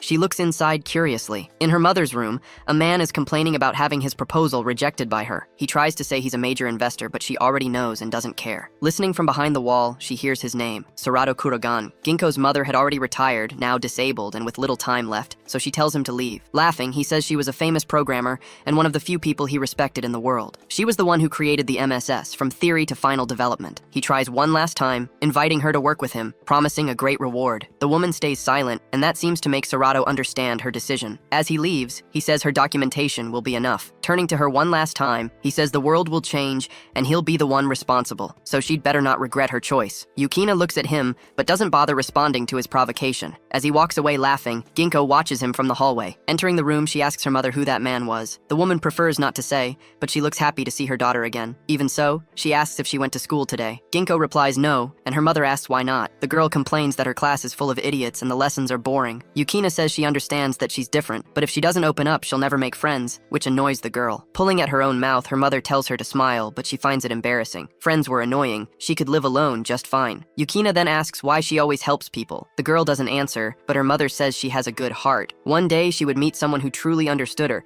and she'd have real friends. Exasperated, the girl says she's tired of talking about that and wants to talk about the game her mother made. Nostalgic, she asks how much of the game she had completed, and Ginkgo says she finally defeated the Lich. Impressed, she says she made that area really hard, and Ginkgo agrees. Even so, she found the game very interesting, even if the enemies were common. The coolest part was using the modern era as the stage, making strategies with modern items more fun. Curious, Ginkgo asks her mother if the game's MC was based on her. Laughing, Yukina says maybe yes, maybe no. Ginkgo thought the game was amazing, but it wasn't finished. If her mother had completed it, it would have been a big hit. Her mother agrees, but Fuyuse thinks it didn't seem to have a clear ending. Curious, she asks what the game's ending would have been, but her mother says it's a secret. Ginkgo knew her mother didn't have much time left, so she tried to spend as much time as possible with her, until one day, without any warning, the end came for the world. She was terrified, not knowing how to react to it. Ginkgo couldn't believe what she was seeing. Monsters were all over the city, slaughtering people and spreading pure chaos. Right in front of her, several people were being killed one after another. The girl couldn't even process the reality unfolding before her eyes. Phones were scattered on the ground and she looked at them. The monsters had crawled out from the smartphones, killing everyone. But the worst part was something else. Ginkgo recognized every single monster there. They were all the same monsters from her mother's game. Terrified, she finally remembers her mother. Running away from the monsters, she heads straight to Yukina. She had to find her mother, but something stops her in her tracks. Looking back, she sees several girls stripped bare in front of a group of goblins. Afraid of being called a freak again, she hesitates to help. Finally deciding, she charges at the monsters to take them down. Her mother's words echo in her mind. She had a good heart. The goblins notice her approach. One of them, wielding a club, rushes toward the girl. She realizes the goblin's killing intent is nothing like in the game. This is real life. The monster attacks, but she dodges easily, knowing the attack patterns of every monster. If they're the same as the game, she knows exactly where their weak points are. With one strike, she takes down the first one, then charges at the second. They have great physical strength, but their stamina is just like a human's. As long as she doesn't get overwhelmed by their bloodlust, she can handle them. The last one starts running away in fear, but the girl is already on him. Grabbing it by the neck, she starts strangling the monster. Finally, with one move, she snaps its neck, killing it. Ginkgo tosses the body aside. She rushes to the girls who had been attacked. Sadly, she didn't make it in time to save them. Desperate, all she can do is apologize. Then the girl grabs a knife in her hands. Running again, she goes to find her mother. After that, everywhere she went was covered in a hellish scar of destruction. She kept running, not wasting a second, praying her mother was safe. Reaching the hospital, she cuts down everything standing in her way. The place is full of monsters, and she's already reaching her limit. Running in panic, she fears something happened to Yukina. Desperate, she bursts into her mother's room. Shocked, she realizes Yukina isn't there. The room is spotless. No bodies, no blood. Did she manage to escape? Finally, she hears noises coming from inside a closet. Opening the door, she sees her mother inside. She's typing frantically on a computer,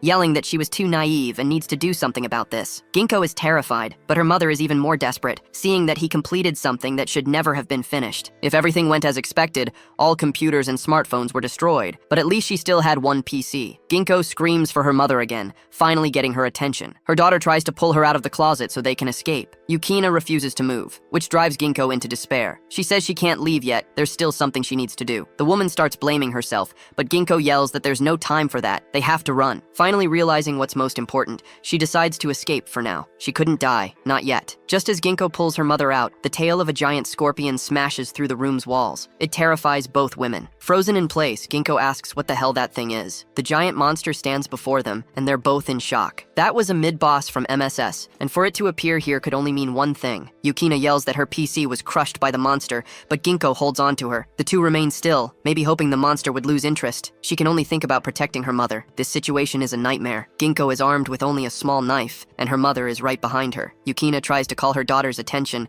but Ginkgo says to leave it to her. She starts recalling the monster from the game because she had been killed by it many times. God, she knows its weakness. The top of its head is where its armor is thinnest. One precise hit there would kill it instantly. Nervous, she knows she can't miss, or it's game over. She tries to think of her next move, while her mother starts coughing. Apologizing, Yukina says she can't help her right now. There's no choice. Escaping with her mother in this state isn't an option. The monster hisses at the mother and daughter, and Ginkgo grips her knife tightly. Finally, it charges straight at them. Ginkgo stands still, waiting for the perfect moment. Finally, it was there, and she leapt straight at the giant scorpion. She believed her timing was perfect. Unfortunately, her plans were ruined by a rock that made her trip. That completely broke her movement, causing her to miss the boss's weak spot. She still managed to hit close to it, but it wasn't enough to bring the monster down. One of its claws lunges to grab Ginkgo. She notices, but there's no way to dodge. The girl is caught in its grip with insane force. It's a miracle she isn't torn in half. Trapped, she can't fight back against the scorpion anymore. It starts crushing her, the pain becoming unbearable. The monster raises its tail into position. This was the end of Ginkgo's journey. She's about to accept her death when something happens. At first, Ginkgo is confused by what she sees. Yukina looks back, smiling at her daughter. The monster had impaled her,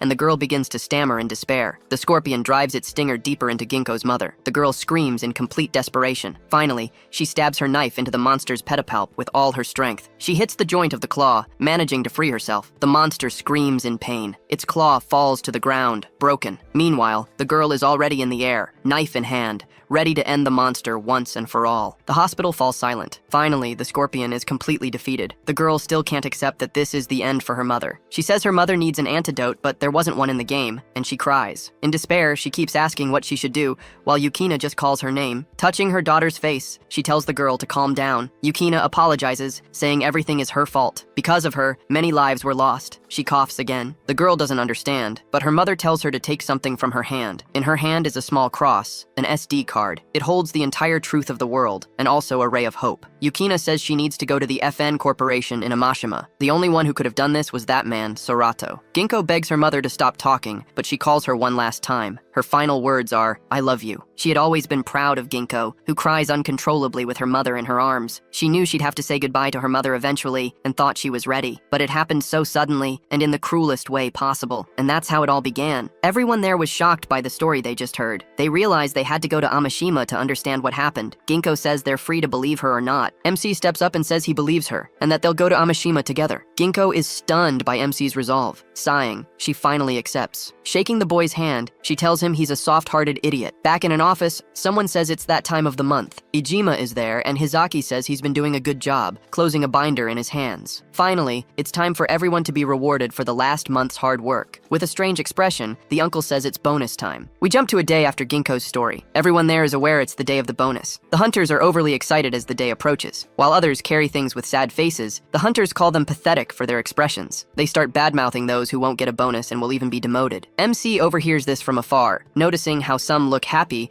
while others look uneasy. It's that same strange atmosphere from before. To Rikuto, it's almost frightening how well order is maintained there. It might seem like a perfect place, but it's not for everyone. He still can't figure out this weird feeling and thinks about asking Ginkgo. A scream grabs the attention of Rikuto and the archer. Some hunters are grabbing a girl who's trying to fight back. Watching from a distance, MC thinks this isn't uncommon there. Annoyed, the archer says they should help her, and the boy agrees. They approach and tell them to stop harassing the girl. One of them, wearing a mask, steps up trying to threaten MC. For some reason, MC's stare gives the masked guy a bad feeling. Another hunter with glasses, not noticing the protagonist's glare, comes closer to intimidate him. The shoppy version of Yamcha tells them to leave so they don't disturb the order of the place. He then approaches the girl, apologizing for the other's behavior. Sana is clearly uncomfortable with this, but stays silent. Yoneda calls the other guys to go eat somewhere else while they try to protest. He tells them to leave, saying soon they'll all fall under Hizaki's order. The archer asks what they're talking about, but MC ignores it and asks Sana if she's okay. The girl flinches as the protagonist approaches. Suddenly, someone rushes at MC, shoving him and yelling for him to stay away from his daughter. Seeing his friend on the ground, the archer gets worried, but the girl says they helped her. Her father looks resolute, saying they're just like the others, and they'll see soon enough. Getting up, MC asks if he's her father and if he saw the whole thing. As her dad, shouldn't he have been the first to step in and protect his daughter? The man gets nervous at the provocation and tells them to shut up. He charges at the boy, but his daughter stops him. Crying, she yells that they're alive because of the hunters and that she's fine. The two hug and cry with the father apologizing to her. Embarrassed, the archer drags MC away, telling him they should leave. The scene shifts to someone sitting by a bonfire. The man trembles, holding his head, muttering that he hates this. He looks like a total nerd, panicking because he might be the next one demoted. Kotoni walks up to him with food, asking if he's okay. When he sees her face, he lights up, happy to see someone so pretty. Shaking and nervous, he says he's fine, which makes her relieved. She says she'll leave the food there for him. As she walks away, he mumbles something, catching her attention. Curious, he asks if she's a cook, and she replies, yes. Nervously, he says even a girl like her has to work. She answers that she can't help in any other way, so she'll do her best. Sakura appears, saying the boys have returned, and Kotone says she'll go see them. The nerd watches her walk away, completely smitten. Drooling with a psycho face,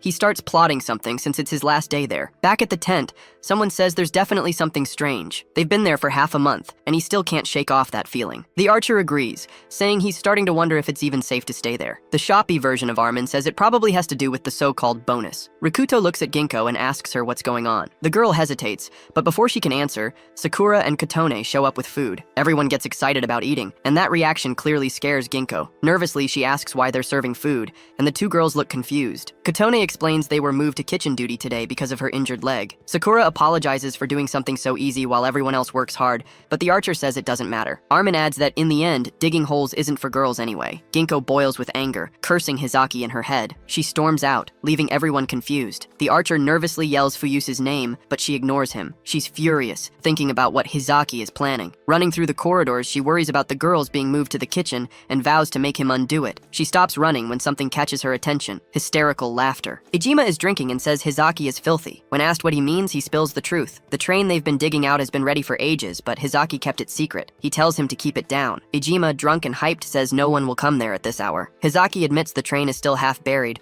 but all that's left is to remove the rear cars. On top of that, they didn't have the key to start it, so they needed to modify the train's electrical system. But those were just excuses, since he had the key all along. Hizaki didn't want anyone leaving. It was better to build a system right there. As he gives his communist-style speech, the door suddenly swings open. Ijima flinches at Ginkgo entering, but Hizaki doesn't react. She's furious after hearing the whole truth. With a trembling voice, the girl asks why he's doing this. Hizaki stays silent, which only makes her angrier. She yells for him to answer. Ijima steps up to confront Ginkgo, but the redhead stops him. He starts telling a story about a faraway land, pulling out a small box. The story is about Pandora's box. One day, some idiot opened the box and unleashed all the evil in the world, throwing humanity into despair. But in the end, at the bottom of the box, there was hope. Thanks to that, humanity was able to move forward and live happily ever after. Ginkgo gets even more confused and asks what the hell he's talking about. Hizaki says the truth is, what was inside Pandora's box wasn't real hope. What was there was the despair of knowing. Did she understand that? People only have hope because they don't know the future. That ignorance both takes away and sustains their hope at the same time. That still doesn't make sense to Ginkgo, who yells at him to explain what he means, while Hizaki says Amashima is Pandora's box. Here, they had happiness, and everyone dug for the hope of a better tomorrow. Ijima laughs at the situation, saying he's happy with how things are. The monsters are annoying, but he's gotten used to them. Here, he can eat and drink as much as he wants. On top of that, they have the best kind of entertainment, which is rare in a world like this. Hizaki shuts him down and says they can put that aside for now. The redhead asks her what she thinks of this. She can leave things as they are or hurt herself by messing with that box. She's always been on their side, so wouldn't it be better to keep things the way they are? Hizaki even tries to convince the girl by saying MC's group would get special treatment. She starts remembering the girls who were moved to the kitchen. Hizaki then asks what it's going to be, and she hesitates. The next moment, a scream is heard. Monsters had appeared. The giant worm had reached where the humans were. It was spreading terror throughout the place. It wasn't just one worm anymore, it was a whole horde, and everyone ran in panic. No one would survive if things kept going like that. Someone starts running toward the monsters. It was the protagonist, wielding his special pipe and smashing one of them. The archer is there too, giving him cover. He's confused and yells, asking why this happened so suddenly. Rikuto says they were distracted by the wyvern hatchlings and didn't realize there could also be giant worm hatchlings. Sakura comes running, crying, trying to escape from the worms. Kotone calls out to the girl, who runs toward her friend to a safer spot. The ground starts shaking. Ginkgo screams in fear, asking what that noise is, and Hizaki says it's no time to be fighting. The girl runs out the door, leaving the two men behind. Ijima also starts leaving, and the redhead tells him to be careful. Before he goes, Hizaki gives him a message about Ginkgo. He says he'll let this slide because she's strong, but she might become a problem soon. Smiling like a psycho, he says he'll leave the methods to Ijima, but he needs to take her out for the sake of order. Laughing, Ijima says Hizaki is hardcore, and the redhead smirks. In Ijima's opinion, it's a waste to get rid of her, because he wanted to make her cry like the other girls. Unfortunately for him, orders are orders, and he'll do as he's told. People are still running, desperate and terrified of the worms. One of them is about to grab another girl for its next meal. Someone jumps in. Ginkgo is there, using her arm to block the worm's attack. Taking advantage of the opening, she drives her knife into the monster's head. It drops to the ground instantly, dead. She turns to the girl and orders her to head to the station entrance, where there won't be monsters. Backing away, she tells the girl to go, but the girl notices Ginkgo's injury. Yelling, she tells her to get out now. It's no time to think about others. Thanking her, the girl runs off as fast as she can. Ginkgo stays behind, remembering that in MSS, the worm hatchlings weren't stopped by light. As the monsters charge forward, she's furious for forgetting that. Meanwhile, MC's group fights bravely against the monsters in another area. They keep taking down monsters, but more keep coming. The archer complains they can't have a single moment of peace. Ijima shows up, instantly killing one of them with a strike. He and Hizaki join MC's group, and the redhead asks about the situation. The blonde says the monsters are weak, but there are too many of them. This is a big problem, and Ijima says there are 2 blocks here, north and south. Apparently many monsters appeared in the residential area, causing panic. He wants to know what they should do, and Hizaki starts thinking. The redhead then says to leave the south side for later, shocking MC. Nervous, the archer protests, but Hizaki says it's the most rational choice. In the north are those who contribute the most to society, like the cooks and hunters, while in the south, only the useless and sick live there. They're not valuable. In emergencies like this, priorities become clear. He won't make excuses. This is for the sake of order, and he asks them to understand. MC starts running toward the south. The archer yells, asking if he's going to save the people in the south. He decides to follow. Before he can, they're attacked again by more worms. While fighting, his friend yells that he'll follow MC as soon as he can, so he'd better stay alive. The scene shifts to Ginkgo emerging from what looks like a tunnel. She sees MC running toward the south and is shocked. Annoyed, she thinks he's a complete idiot but decides to follow him. Hizaki watches from afar, finding the two of them very irritating. Even so,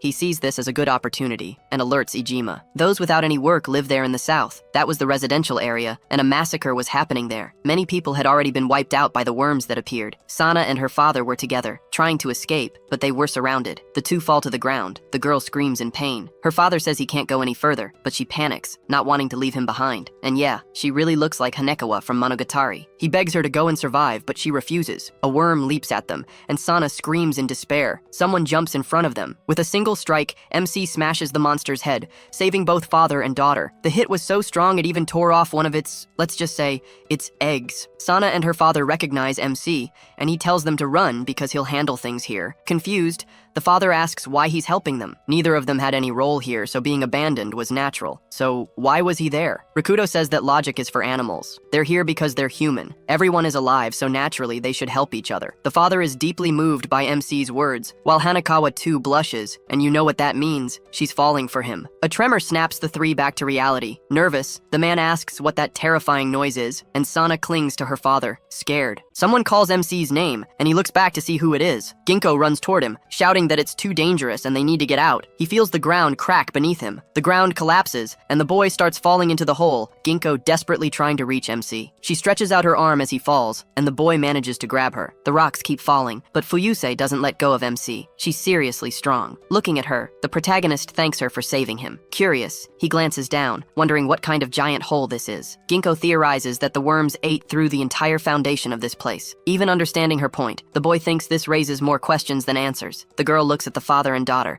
asking for help to pull MC up. They snap out of their shock and quickly agree to help. Someone shows up, saying they'll help too, and Sana looks back. It's Ijima, and he kicks Ginkgo into the hole. Both she and MC fall. At that moment, Ijima lets out an evil laugh. The two finally hit the bottom, while Ijima pretends it was an accident. Still making excuses, he says he couldn't reach them in time to save them. What a shame. Looking at the remaining two threateningly, he asks if they agree with his version of the story, intimidating them further. Sana and her father are terrified. They don't have the strength or courage to confront him, so they say yes, and he walks away. Sana looks back, still thinking about what just happened, but says nothing. The scene changes to the tunnel connecting the north and south sides. The archer, whose name I always forget, is there, shouting in panic, asking what that terrible sound is. Shoppy's version of Armin finally calls him Nishi, saying it's dangerous here. At that moment, he doesn't know what to do and wonders if MC is okay. The ceiling begins to crack, and the guy freaks out seeing it. Shouting to the other two, he warns them about the danger. Unfortunately, it seems too late, and the ceiling starts collapsing on them. Luckily, those rocks must have trained with stormtroopers because not a single one hits the boys. Finally, the tremor stops, and we see some tents still standing. Several worms lie dead on the ground. Now we see Kotone and Sakura talking, worried about MC and the others. Sakura says they were caught in different collapses, and it was Hizaki who told her that. Kotone falls to the ground, shocked by the news, but Sakura tries to calm her. She says they're strong and will come back alive sooner or later. Someone enters the tent, and the girls think it's their friends, but it's not. It's the nerd who was served by Kotone, and he brought 2 more guys. Sakura freaks out, asking who he is, and Kotone recognizes him. Thirsty for the girls, the 3 nerds advance to attack, terrifying them. We don't see what happens next, just the screams inside the tent as the 2 cry for help. They were tied up, and the leader nerd, drooling, says they can now do whatever they want with them. The girls try to scream, but they're gagged, and the guy grabs Kotone by the hair. He's ecstatic to see her in that state, and already has a plan to cover up what he's about to do. Excited, he shouts that he'll have a great time before the end. Placing his hand on the girl's clothes, he rips them off, leaving her almost completely naked. The fat guy throws Sakura to the ground, even more hyped to attack her. Sakura's clothes are also torn, and he he's thrilled by what he sees. In despair, the two start praying for someone to show up and save them. Crying, she remembers Rikuto, but maybe they won't be saved. On top of the girl, the nerd screams at her to behave because she's just a mere cook. He was finally about to do what he wanted most, driving the girl into despair. While still on top of Kotone, the nerd rambles random nonsense saying there's no guarantee he'll see tomorrow. Besides, they're just cooks, so according to him, they're not doing anything wrong. Laughing like a madman, he keeps repeating that and starts getting closer to her. He opens his mouth to lick the girl, who struggles desperately to get away from him. At that moment, a sound outside the tent catches the nerd's attention. He turns to see what happened. Standing there is none other than Hizaki, who had already taken out his two friends. The nerd starts stammering in despair, seeing his friends dead. Shaking, he looks at Hizaki pointing a gun at him and screams, asking why. Everyone should have been caught in the chaos caused by the worms, but Hizaki replies that he knows exactly how people behave when order is disturbed, thanks to his profession. Still, this was a problem. Disrupting the order he worked so hard to maintain couldn't be forgiven. The nerd tries to justify himself, saying he gave in to temptation. Throwing himself on the ground,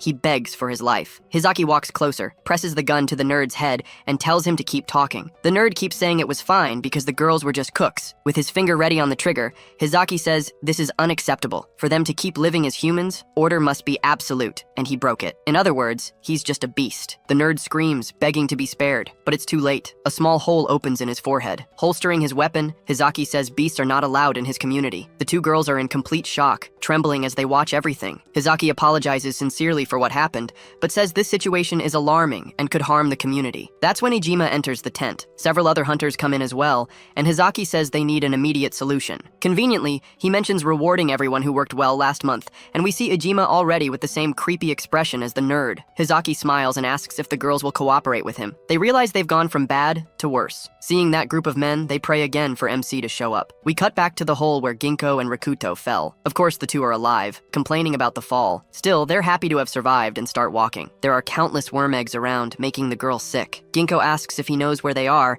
and MC says he's already memorized the whole place. What he really wants is to get answers from Ijima about why he kicked them down here. Ginkgo knows exactly why. She then says she needs to tell MC something about the community but hesitates. He asks her to just say it, and she tells him everything he needs to know. Back at the tents, 3 people are kneeling on the ground. Some men are there looking badly beaten. Someone yells MC's name. Ginkgo tries to hold MC back, but he looks determined and not calm at all. Sana's father is crying on the ground, begging for forgiveness. Rikuto walks past him without saying a word, but the man notices him. He's shocked to see that MC managed to escape that pit. The boy reaches a closed door with a sign saying no one should enter. Kicking it open with full force, he's met with a horrific scene. Several girls are being abused in the most disgusting ways. Sana is crying while a hunter says she's the best of them all. Another drags a girl by her hair, wanting to hear her scream. Sakura and Kotone are tied up and crying, but they haven't been touched yet, and they look relieved to see MC there. Hizaki walks up to MC, opening his arms, saying he's happy to see him. He explains that everyone who performed well last month is getting their bonus, and that includes him. Calmly, MC asks if this is what he calls order,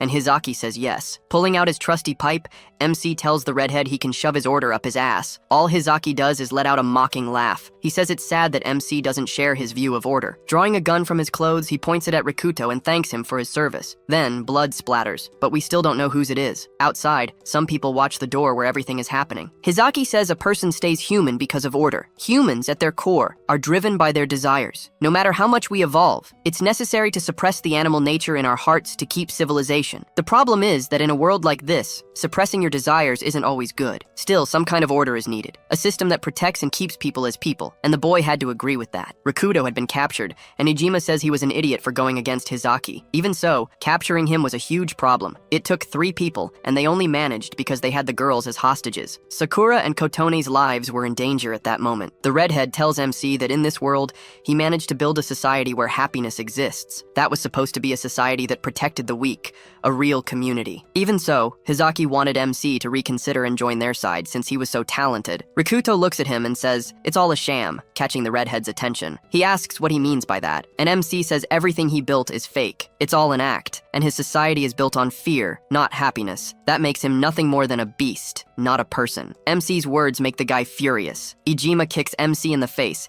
yelling at him not to talk like that to Hizaki. The three men start beating the boy on the ground. The girls scream in despair, and I'm wondering where Ginkgo is. As if the author read my mind, she appears watching the scene without reacting. Hizaki notices her and Sana's father, and realizes he'll have to deal with them too. The redhead says MC will be used as a sacrifice this time. He says it's a shame, but that's what he'll do for the sake of his order. Hizaki orders the hunters to stop enjoying their bonus and take the protagonist to the designated spot. It was time for everyone to witness the work MC would do for them. They finally reach the edge of a pit, with MC standing at the brink like he's on a pirate ship's plank. Looking down, he gets a horrible feeling. There's a giant worm at the bottom, and it seems to be waiting for him. The nearby people are terrified, but they've seen this before. Hizaki explains this worm has an interesting trait. It stays still for a while after eating. A small beam of light is enough to keep it motionless. Shocked, MC says he's worse than a beast. He's something that shouldn't even exist. Hizaki laments that MC can't understand his vision, even standing at death's door. The girls are held by the hunters, forced to watch MC's sacrifice. Ginkgo shows up and yells at MC to give up and follow Hizaki's orders. Screaming, she says she'll become a cook too in exchange for saving Rikuto. The boy says that's not necessary, shocking her. She asks if he isn't afraid of dying, and he says he is. Even so, living at the cost of her sacrifice is worse than death itself. Everyone watching is stunned by his words. Life sucks, but he still wants to live, as a person. Finally, he says he doesn't plan on dying. He's going to kill that monster. Ginkgo is even more shocked. He's completely lost it, and he admits maybe he has. Even if that's the case, he'll fight to the end, because that's what living really means. Everyone is moved as the boy smiles at death. One hunter, pissed at his speech, steps up to push him. Grabbing a baseball bat, he tries to hit MC, who sees the strike coming. Something happens. The hunter freezes mid-swing. Ginkgo had kicked him from behind. In the next moment, the hunter falls into the pit to his death. The worm doesn't waste a second and devours him instantly. Rikuto looks back, and she says he was right. She had forgotten this because she was poisoned by Hizaki's influence. Memories of her mother flood back to her. The girl screams that she'll fight alongside him,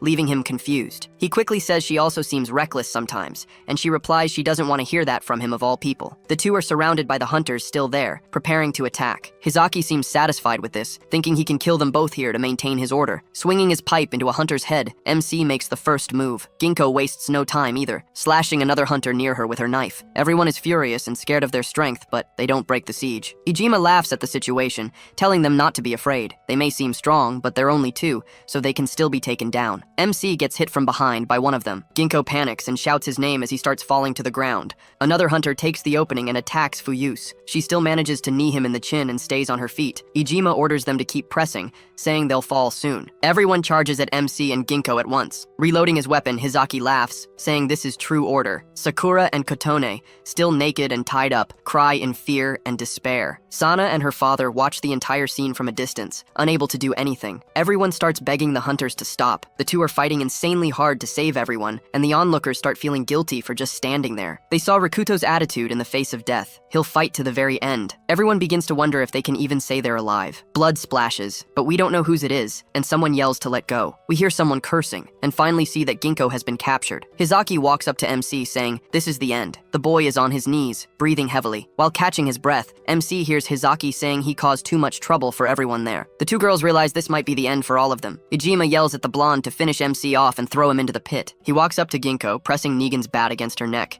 telling her not to worry about MC because this isn't the time. Getting closer, he says he's a nice guy and could give her a special role. One word, bathroom. Yeah, no one gets what he meant by that. Smirking, he says he's waited long enough and will make sure to give her all the attention she deserves. Suddenly, a piece of wood smashes into Ijima's head. Bleeding, he turns around and asks what the hell that was. Ijima collapses, and the hunter holding Ginkgo yells his name. Rikuto looks in disbelief at the person standing there. The one who hit Ijima was none other than Sana's father, breathing heavily too. Finally, the other people start taking action, charging at the hunters. Everyone is shocked at the sudden courage of those once called cowards and pathetic. The massacre quickly turns against the oppressive hunters. Sana asks why her father is doing this. He apologizes for taking so long, but says he won't use the excuse of being powerless anymore. He'll protect his daughter with his life if necessary, then charges into battle. Never again will he make the mistake of leaving her unprotected. A woman smashes a brick into the fat guy's head, knocking him out instantly. Ginkgo, exhausted, tries to talk to the people who apologize apologize to her. They admit they were too scared to do anything because of Ijima and the others. All their frustrations had been projected onto Ginko, so they ask for her forgiveness. With Sana's father leading the charge, he rallies everyone. It's time to reclaim their dignity and live like real people. The group advances with whatever weapons they can find, charging at Hizaki and the hunters. Desperate, the hunters have nowhere to run and are taken down one by one. Several try to escape but fall into the worm pit, getting devoured instantly. Hizaki watches this and realizes he'll have to rebuild his order. The hostages he had are useless now that the situation has reached this point. Still, his main target is MC, and he thinks about what to do. People started fighting because of MC. If he kills him, the rebellion will end immediately. Raising his gun, he decides to settle this once and for all. Saying goodbye to MC, he pulls the trigger. Ginko realizes what Hizaki is about to do and screams for MC, warning he's about to be shot. The boy tries to move, but it seems too late. Hizaki says, "Goodbye, Rikuto." Ginko runs toward them, but she won't make it in time. A gunshot echoes, and blood splatters. Shocked, Ginko freezes at what she sees. The bullet only grazed MC's ribs. It wasn't fatal. In Hizaki's hand, something pierced him, making him miss the shot. Someone arrives, saying they barely made it alive and asking what's going on. It doesn't matter. In the end, he decided to side with Rikuto. It's Nishi. The two girls are overjoyed to see Nishi show up. The other giant is there too, already taking down the two who were holding the girls. Throwing rocks at the hunters, Shoppi's Armin also appears to help. Relieved, the girls start thanking them for finally arriving. They were late because they got caught by the tremor. Their intended route was blocked, so they had to go to the surface to reach everyone. Nishi asks MC what they should do now, and he says they need to take down Hizaki and his group. Immediately, Nishi opens fire, scattering the hunters. The giant doesn't waste time either, knocking out several of them. Looking to the side, MC notices a stone lying there. Everyone keeps pushing forward while the hunters still try to escape. The masked man says there's no stopping them and asks Hizaki for orders. He realizes he has to run and abandons the masked man, planning to use the train to escape, but it won't be that easy. MC is already standing right in front of him. Stopping, Hizaki tries to talk to the boy. Ginko shouts that Hizaki has the train key and must not escape. Nishi is tense because Hizaki has a gun, and he can't cover Rikuto right now. The chaos is too much, and he can't aim properly. The girls watch the scene in despair, along with Armin. The giant also sees this as a problem, but keeps neutralizing enemies around him. Hizaki pulls out his gun and asks if MC really thinks he can win. The redhead warns that the wound on his hand won't affect his aim. Can MC really take him down from this distance? Getting into his stance, Rikuto says he'll win. Silence falls between them. The boy charges, pipe in hand, rushing toward Hizaki. Hizaki fires without hesitation. Rikuto dodges the bullet, which almost curves past him. Cold and calculated, almost like a peaky blinder, Hizaki fires a second shot. MC thinks a gun isn't as scary as it seems. He can read the bullet's path by watching the barrel and timing the shot through the trigger finger. Plus, bullets travel straight, giving fencing techniques an edge. That's what Hizaki thinks MC is thinking, but he's naive. The 3 shots he fired were to analyze MC's dodging patterns. The next shot will be fatal. He's locked onto MC's movements. In the next instant, Hizaki's aim fixes on the protagonist's forehead, which startles him for a moment. A shot rings out, seemingly hitting Rikuto right in the chest. Hizaki says it's checkmate. Everyone screams MC's name, believing he's been shot. A rock falls to the ground. In the next second, MC charges full force at the redhead, catching him off guard. Confused, Hizaki tries to understand what happened. It was impossible. There was a piece of broken concrete hidden in his clothes. Rikuto says he figured out Hizaki likes aiming for people's hearts. Weird thing to say mid-fight, but okay. Knowing that, he prepared himself in case the redhead hit him. MC's strike lands square in Hizaki's chest, sending him flying from the impact. The train key falls out of the redhead's clothes. He's thrown far away, out of everyone's reach. The impact against the wall is massive. Striking a pose, Rikuto tells Hizaki it's all over for him. We see a dark pit and hear someone ask if anyone knows the difference between a person and a beast. Hizaki remembers his father saying the difference is order. When order is lost, a violent world is born, and people become beasts. That's why the law protects order, so everyone can live and help each other. His father was killed in an illegal deal between a cop and a yakuza. That twisted Hizaki's view of order, making him believe anyone who disrupts it is evil. The mere presence of evil brings misfortune to everyone around. A teacher tries to stop a bully from picking on another kid. The kid threatens the teacher, saying he'll tell his father what's happening. Intimidated, the teacher still tries to help, but is beaten by the student for no reason. The other classmates find it disgusting, but don't dare stand up. In a dark alley, someone screams. The same bully is being beaten by someone wearing a helmet. He tries to use his father as a shield, saying he's a politician. It doesn't work. He keeps getting hit. The next day, it's reported reported the kid didn't show up at school and is missing. The students find it strange because he was there the day before. Still,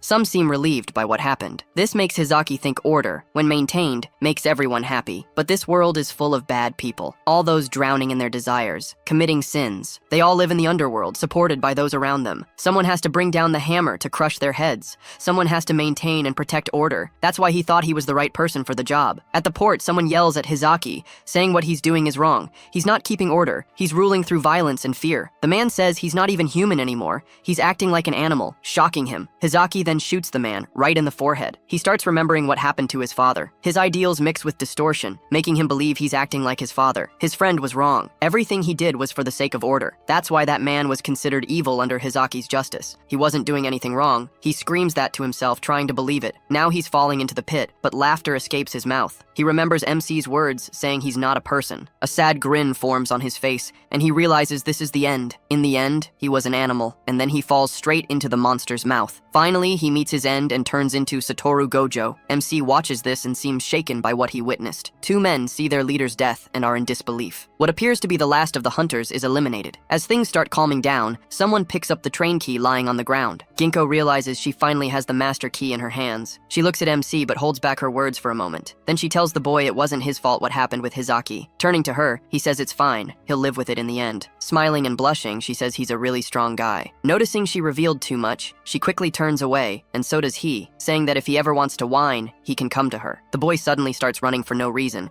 and Ginko gets startled. Reaching the edge of the pit, she tells him it's better not to look at what's down there. When they glance below, they see the worm has disappeared. Shocked, she says it shouldn't be able to do that and wonders how it vanished. Someone finally provides a coat for Kotone. It was the giant who did it, and she thanks him for that. Armin does the same for Sakura, who thanks him cheerfully, making him happy to have helped. Another tremor shakes the ground. Nishi panics, asking what the hell is going on. The giant worm reappears, this time looking furious. Everyone is stunned by the sight. A new threat emerges out of nowhere, right when they were recovering from the last battle. With a roar, the giant worm summons smaller ones. Sakura asks why it's acting like this now. Shouldn't it stay calm after eating? The situation is way too bad. They're practically surrounded. As the monster charges, someone yells for everyone to run. Several people are caught by the giant and the smaller worms. Not good. One girl barely escapes, but someone beside her isn't so lucky. The worm dives back underground. Nishi wonders why it's acting this way, while Ginko is confused since they were never stirred up by light before. In desperation, Sakura theorizes it's mating season. Armin realizes the faint light from earlier isn't enough to keep them calm anymore. Nishi asks MC what to do, but the boy doesn't answer immediately. Ginko steps up, saying they should use the train, though he thought it was still broken. She explains she heard Hizaki say it was already operational. Wasting no time, MC orders everyone to run toward the train. Now that the worm cleared the way, the path to Amashima is open. Nishi rallies everyone, telling them it's time to sprint to the train so they can escape. People are still scared and doubtful, wondering if they can really make it to Amashima. Even with fear, they all start running toward the train. Sana carries her father so he can come too. Someone shouts to help the injured, and others obey. Some hunters who woke up beg to wait for them. They also want to be rescued. Ijima screams to be saved too. One of the group considers leaving him, but another says if they do, they're no better than him. Laughing, Ijima agrees, saying they have to save him. Truth is, he's already planning revenge against them once he recovers. Unfortunately, or maybe fortunately, a worm shows up to ruin his plans. Paralyzed with fear, Ijima can't move. It's unbelievable he's screwed at the very end, and he panics. Losing his mind, he screams for help, but the others are already far from the worm. Ijima starts remembering all his crimes against people. Every time he threw others as sacrifices, every assault he committed. His mind replays everything that happened recently in his life. He was hated by everyone, and now he's finally paying for it. Still screaming for help, it's too late. We see he's about to be devoured. His arm is seen lying far from the rest of his body. His end has come. A group finally reaches where the train is. Nishi checks if there are any monsters inside, but it's safe. He urges everyone to hurry up and get in,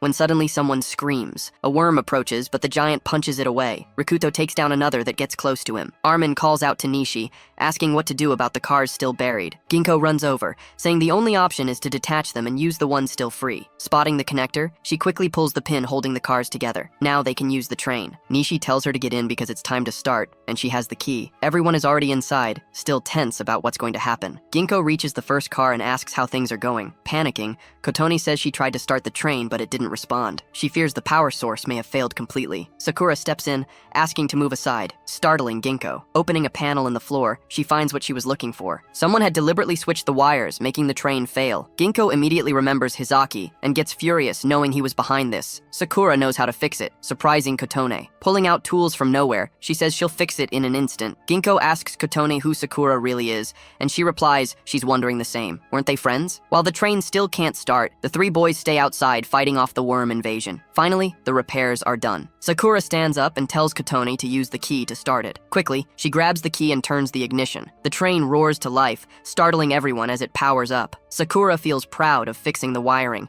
and Armin praises her work too. He asks what they should do next, but she admits she doesn't know. Frustrated, she says she can fix it, but doesn't know how to operate it. Someone speaks up, saying it's fine, and they turn to see who it is. It's Sana's father. He was a train operator, so he knows how to drive it. Another worm appears. The three boys are still outside fighting, the endless horde wearing them down. They're starting to tire, facing too many problems at once. The giant worm appears in front of the three. Nishi says it's finally here and waits for MC's instructions. The boy looks to the side, seeing the train is finally running. The girls scream that the train's about to move and they need to get on. The three quickly retreat, sprinting toward the train. The girls reach out their hands to pull them in as the train starts to roll forward. Rikuto and Ginkgo grab hands at the same time, while the other two have to fend for themselves to climb aboard. Finally, everyone's inside the train. The worms start chasing them underground, but they're not fast enough. The train picks up speed and finally pulls away from the monsters. Unfortunately, the giant worm still shows up to cause trouble. Rikuto asks Nishi what's the situation, and he says everything's fine. Everyone made it on board, even the injured. Sana talks to her father, asking if his wounds are better, and he says he's okay. Now that they're inside, everyone starts celebrating being safe. The girls cry with emotion, hugging each other for finally being free from both the worms and Hizaki. Nishi and Ginkgo are also relieved it's finally over, and Rikuto agrees with everyone there. They're all so happy, and honestly, this screams, someone's about to die, don't you think? The worm starts moving at an insane speed. It catches up to the train and rams it, shaking everything. A girl runs down the corridor, panicking. Apparently, the last car was hit and everyone's terrified. A worm had reached the back car and was already attacking the people there. It charges toward everyone. Breaking in from the side, the worm starts tearing the train apart from the outside in. People start running, trying to escape. The situation turns bad again as it tries to destroy the subway. Another tremor shakes the train, and the boys lose their balance with the violent movement. That worm is way too strong. If this continues, it could stop the train, and they're all screwed. Armin complains about coming so far only to fail. Finally, MC takes action and runs toward the worm to end this. Ginkgo also runs after him to help, leaving Nishi behind. MC reaches the last car, where people are still fleeing as the worm pushes further inside. Rikuto clears the way for them to escape. A man falls to the ground, about to be eaten if no one acts. The boy leaps forward. He blocks the monster's attack with his pipe just in time. He yells for the man to run to the front car, and the man obeys immediately. The worm tries to bite MC's pipe to break it, but he pulls back in time. Still, the monster doesn't give up and lunges again. With everything he's got, MC deflects its strikes. The worm is insanely fast, and its blows are heavy. One mistake, and it's game over. His group finally shows up, and Nishi asks if the boy's okay. MC orders them to detach the car, shocking Nishi. He says he'll hold the thing off until they manage to release it, with Nishi protesting because this plan leaves MC behind. But he says he'll jump back at the right moment. Ginkgo hates the idea too, but agrees it's the only option and goes to pull the pin. She uses all her strength, but the mechanism is stuck. The piece is rusty, making it hard to move. The giant steps in, saying he'll do it. Even he struggles to pull the pin. Nishi joins in, along with the others. Sakura volunteers too, while Ginkgo calls out to the protagonist. He's still fighting the monster and can't answer. The situation is bad. The car is tight, limiting MC's movements, but if Ginkgo goes in to help, she'll just get in the way. The monster breaks through MC's guard, about to pierce him. Everyone is pushing with all they have to release the last car, but it's really stuck. The giant gives it everything, while Sakura holds onto his chest for moral support. We all want that kind of support. Finally, the piece comes loose,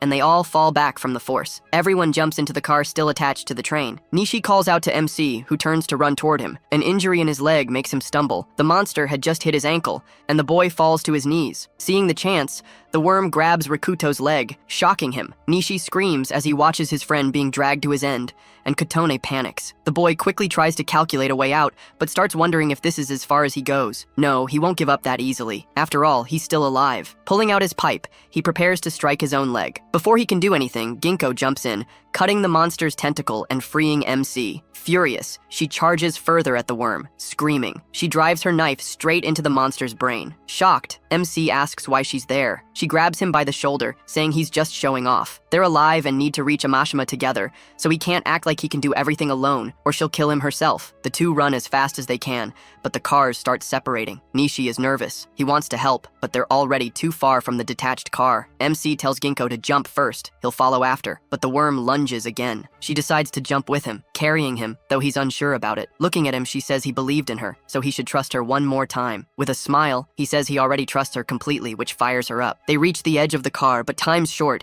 and the monster's right on their tails. Fuyus jumps at the same time the worm attacks. The car behind them explodes as they're midair, and Nishi stretches out trying to grab them. Unfortunately, they're still too far to reach the car. Do they even know what inertia is? Worse, they're heading into a curve, about to hit a wall. Fuyus plants her foot on the ground. Using the momentum, she jumps again, yelling not to underestimate her. They're going to make it, and she pushes off hard. Their hands get closer. Ginkgo realizes even like this, she won't reach the car and starts apologizing to MC. At that moment, the boy thanks her and stretches out his arm. Using his pipe, he gains just enough reach. A hand grabs the end of MC's pipe. The train speeds at full throttle. A worm appears right in front of the train at the curve's end. It's not strong enough and gets crushed under the train. The worm is completely destroyed by the subway's speed and weight. Finally, there's light at the end of the tunnel, and for once, it's a good thing. The train bursts out of the tunnel and they're outside at last. Nishi collapses on the floor, panting, staring ahead. Ginkgo and MC are lying on the floor too, and Nishi says they somehow made it. Yeah, thanks to plot armor. In disbelief, Ginkgo says she doesn't know how they pulled it off, and Rikuto agrees. Katone is emotional and thankful, as is Nishi. Armin comments it was a close one, and everyone starts celebrating again. Sitting in a seat, MC tells Ginkgo she saved him, so now he owes her big time, but she just says she was returning the favor. Lately, it's been him saving her too much. Still, there's more to it. Ever since her mother died, she gave up on the world, thinking it was too filthy. Life had no meaning to her anymore, but now her view is changing. Annoyed, she says living isn't so bad after all. Smiling, Rikuto says they should stay alive as long as they can, okay? Everyone is excited to be alive and wants to survive together. Even in a broken world like this, being alive is amazing. And finally, MC drops the title of the manga. Blushing, she sees MC extend his hand for a handshake. Taking it, she says he's as cheesy as always. Finally, they arrive in the city of Amashima. And if you want to know what happens next, the truth behind the calamity, and how they'll survive in this world, drop a comment asking for the next part.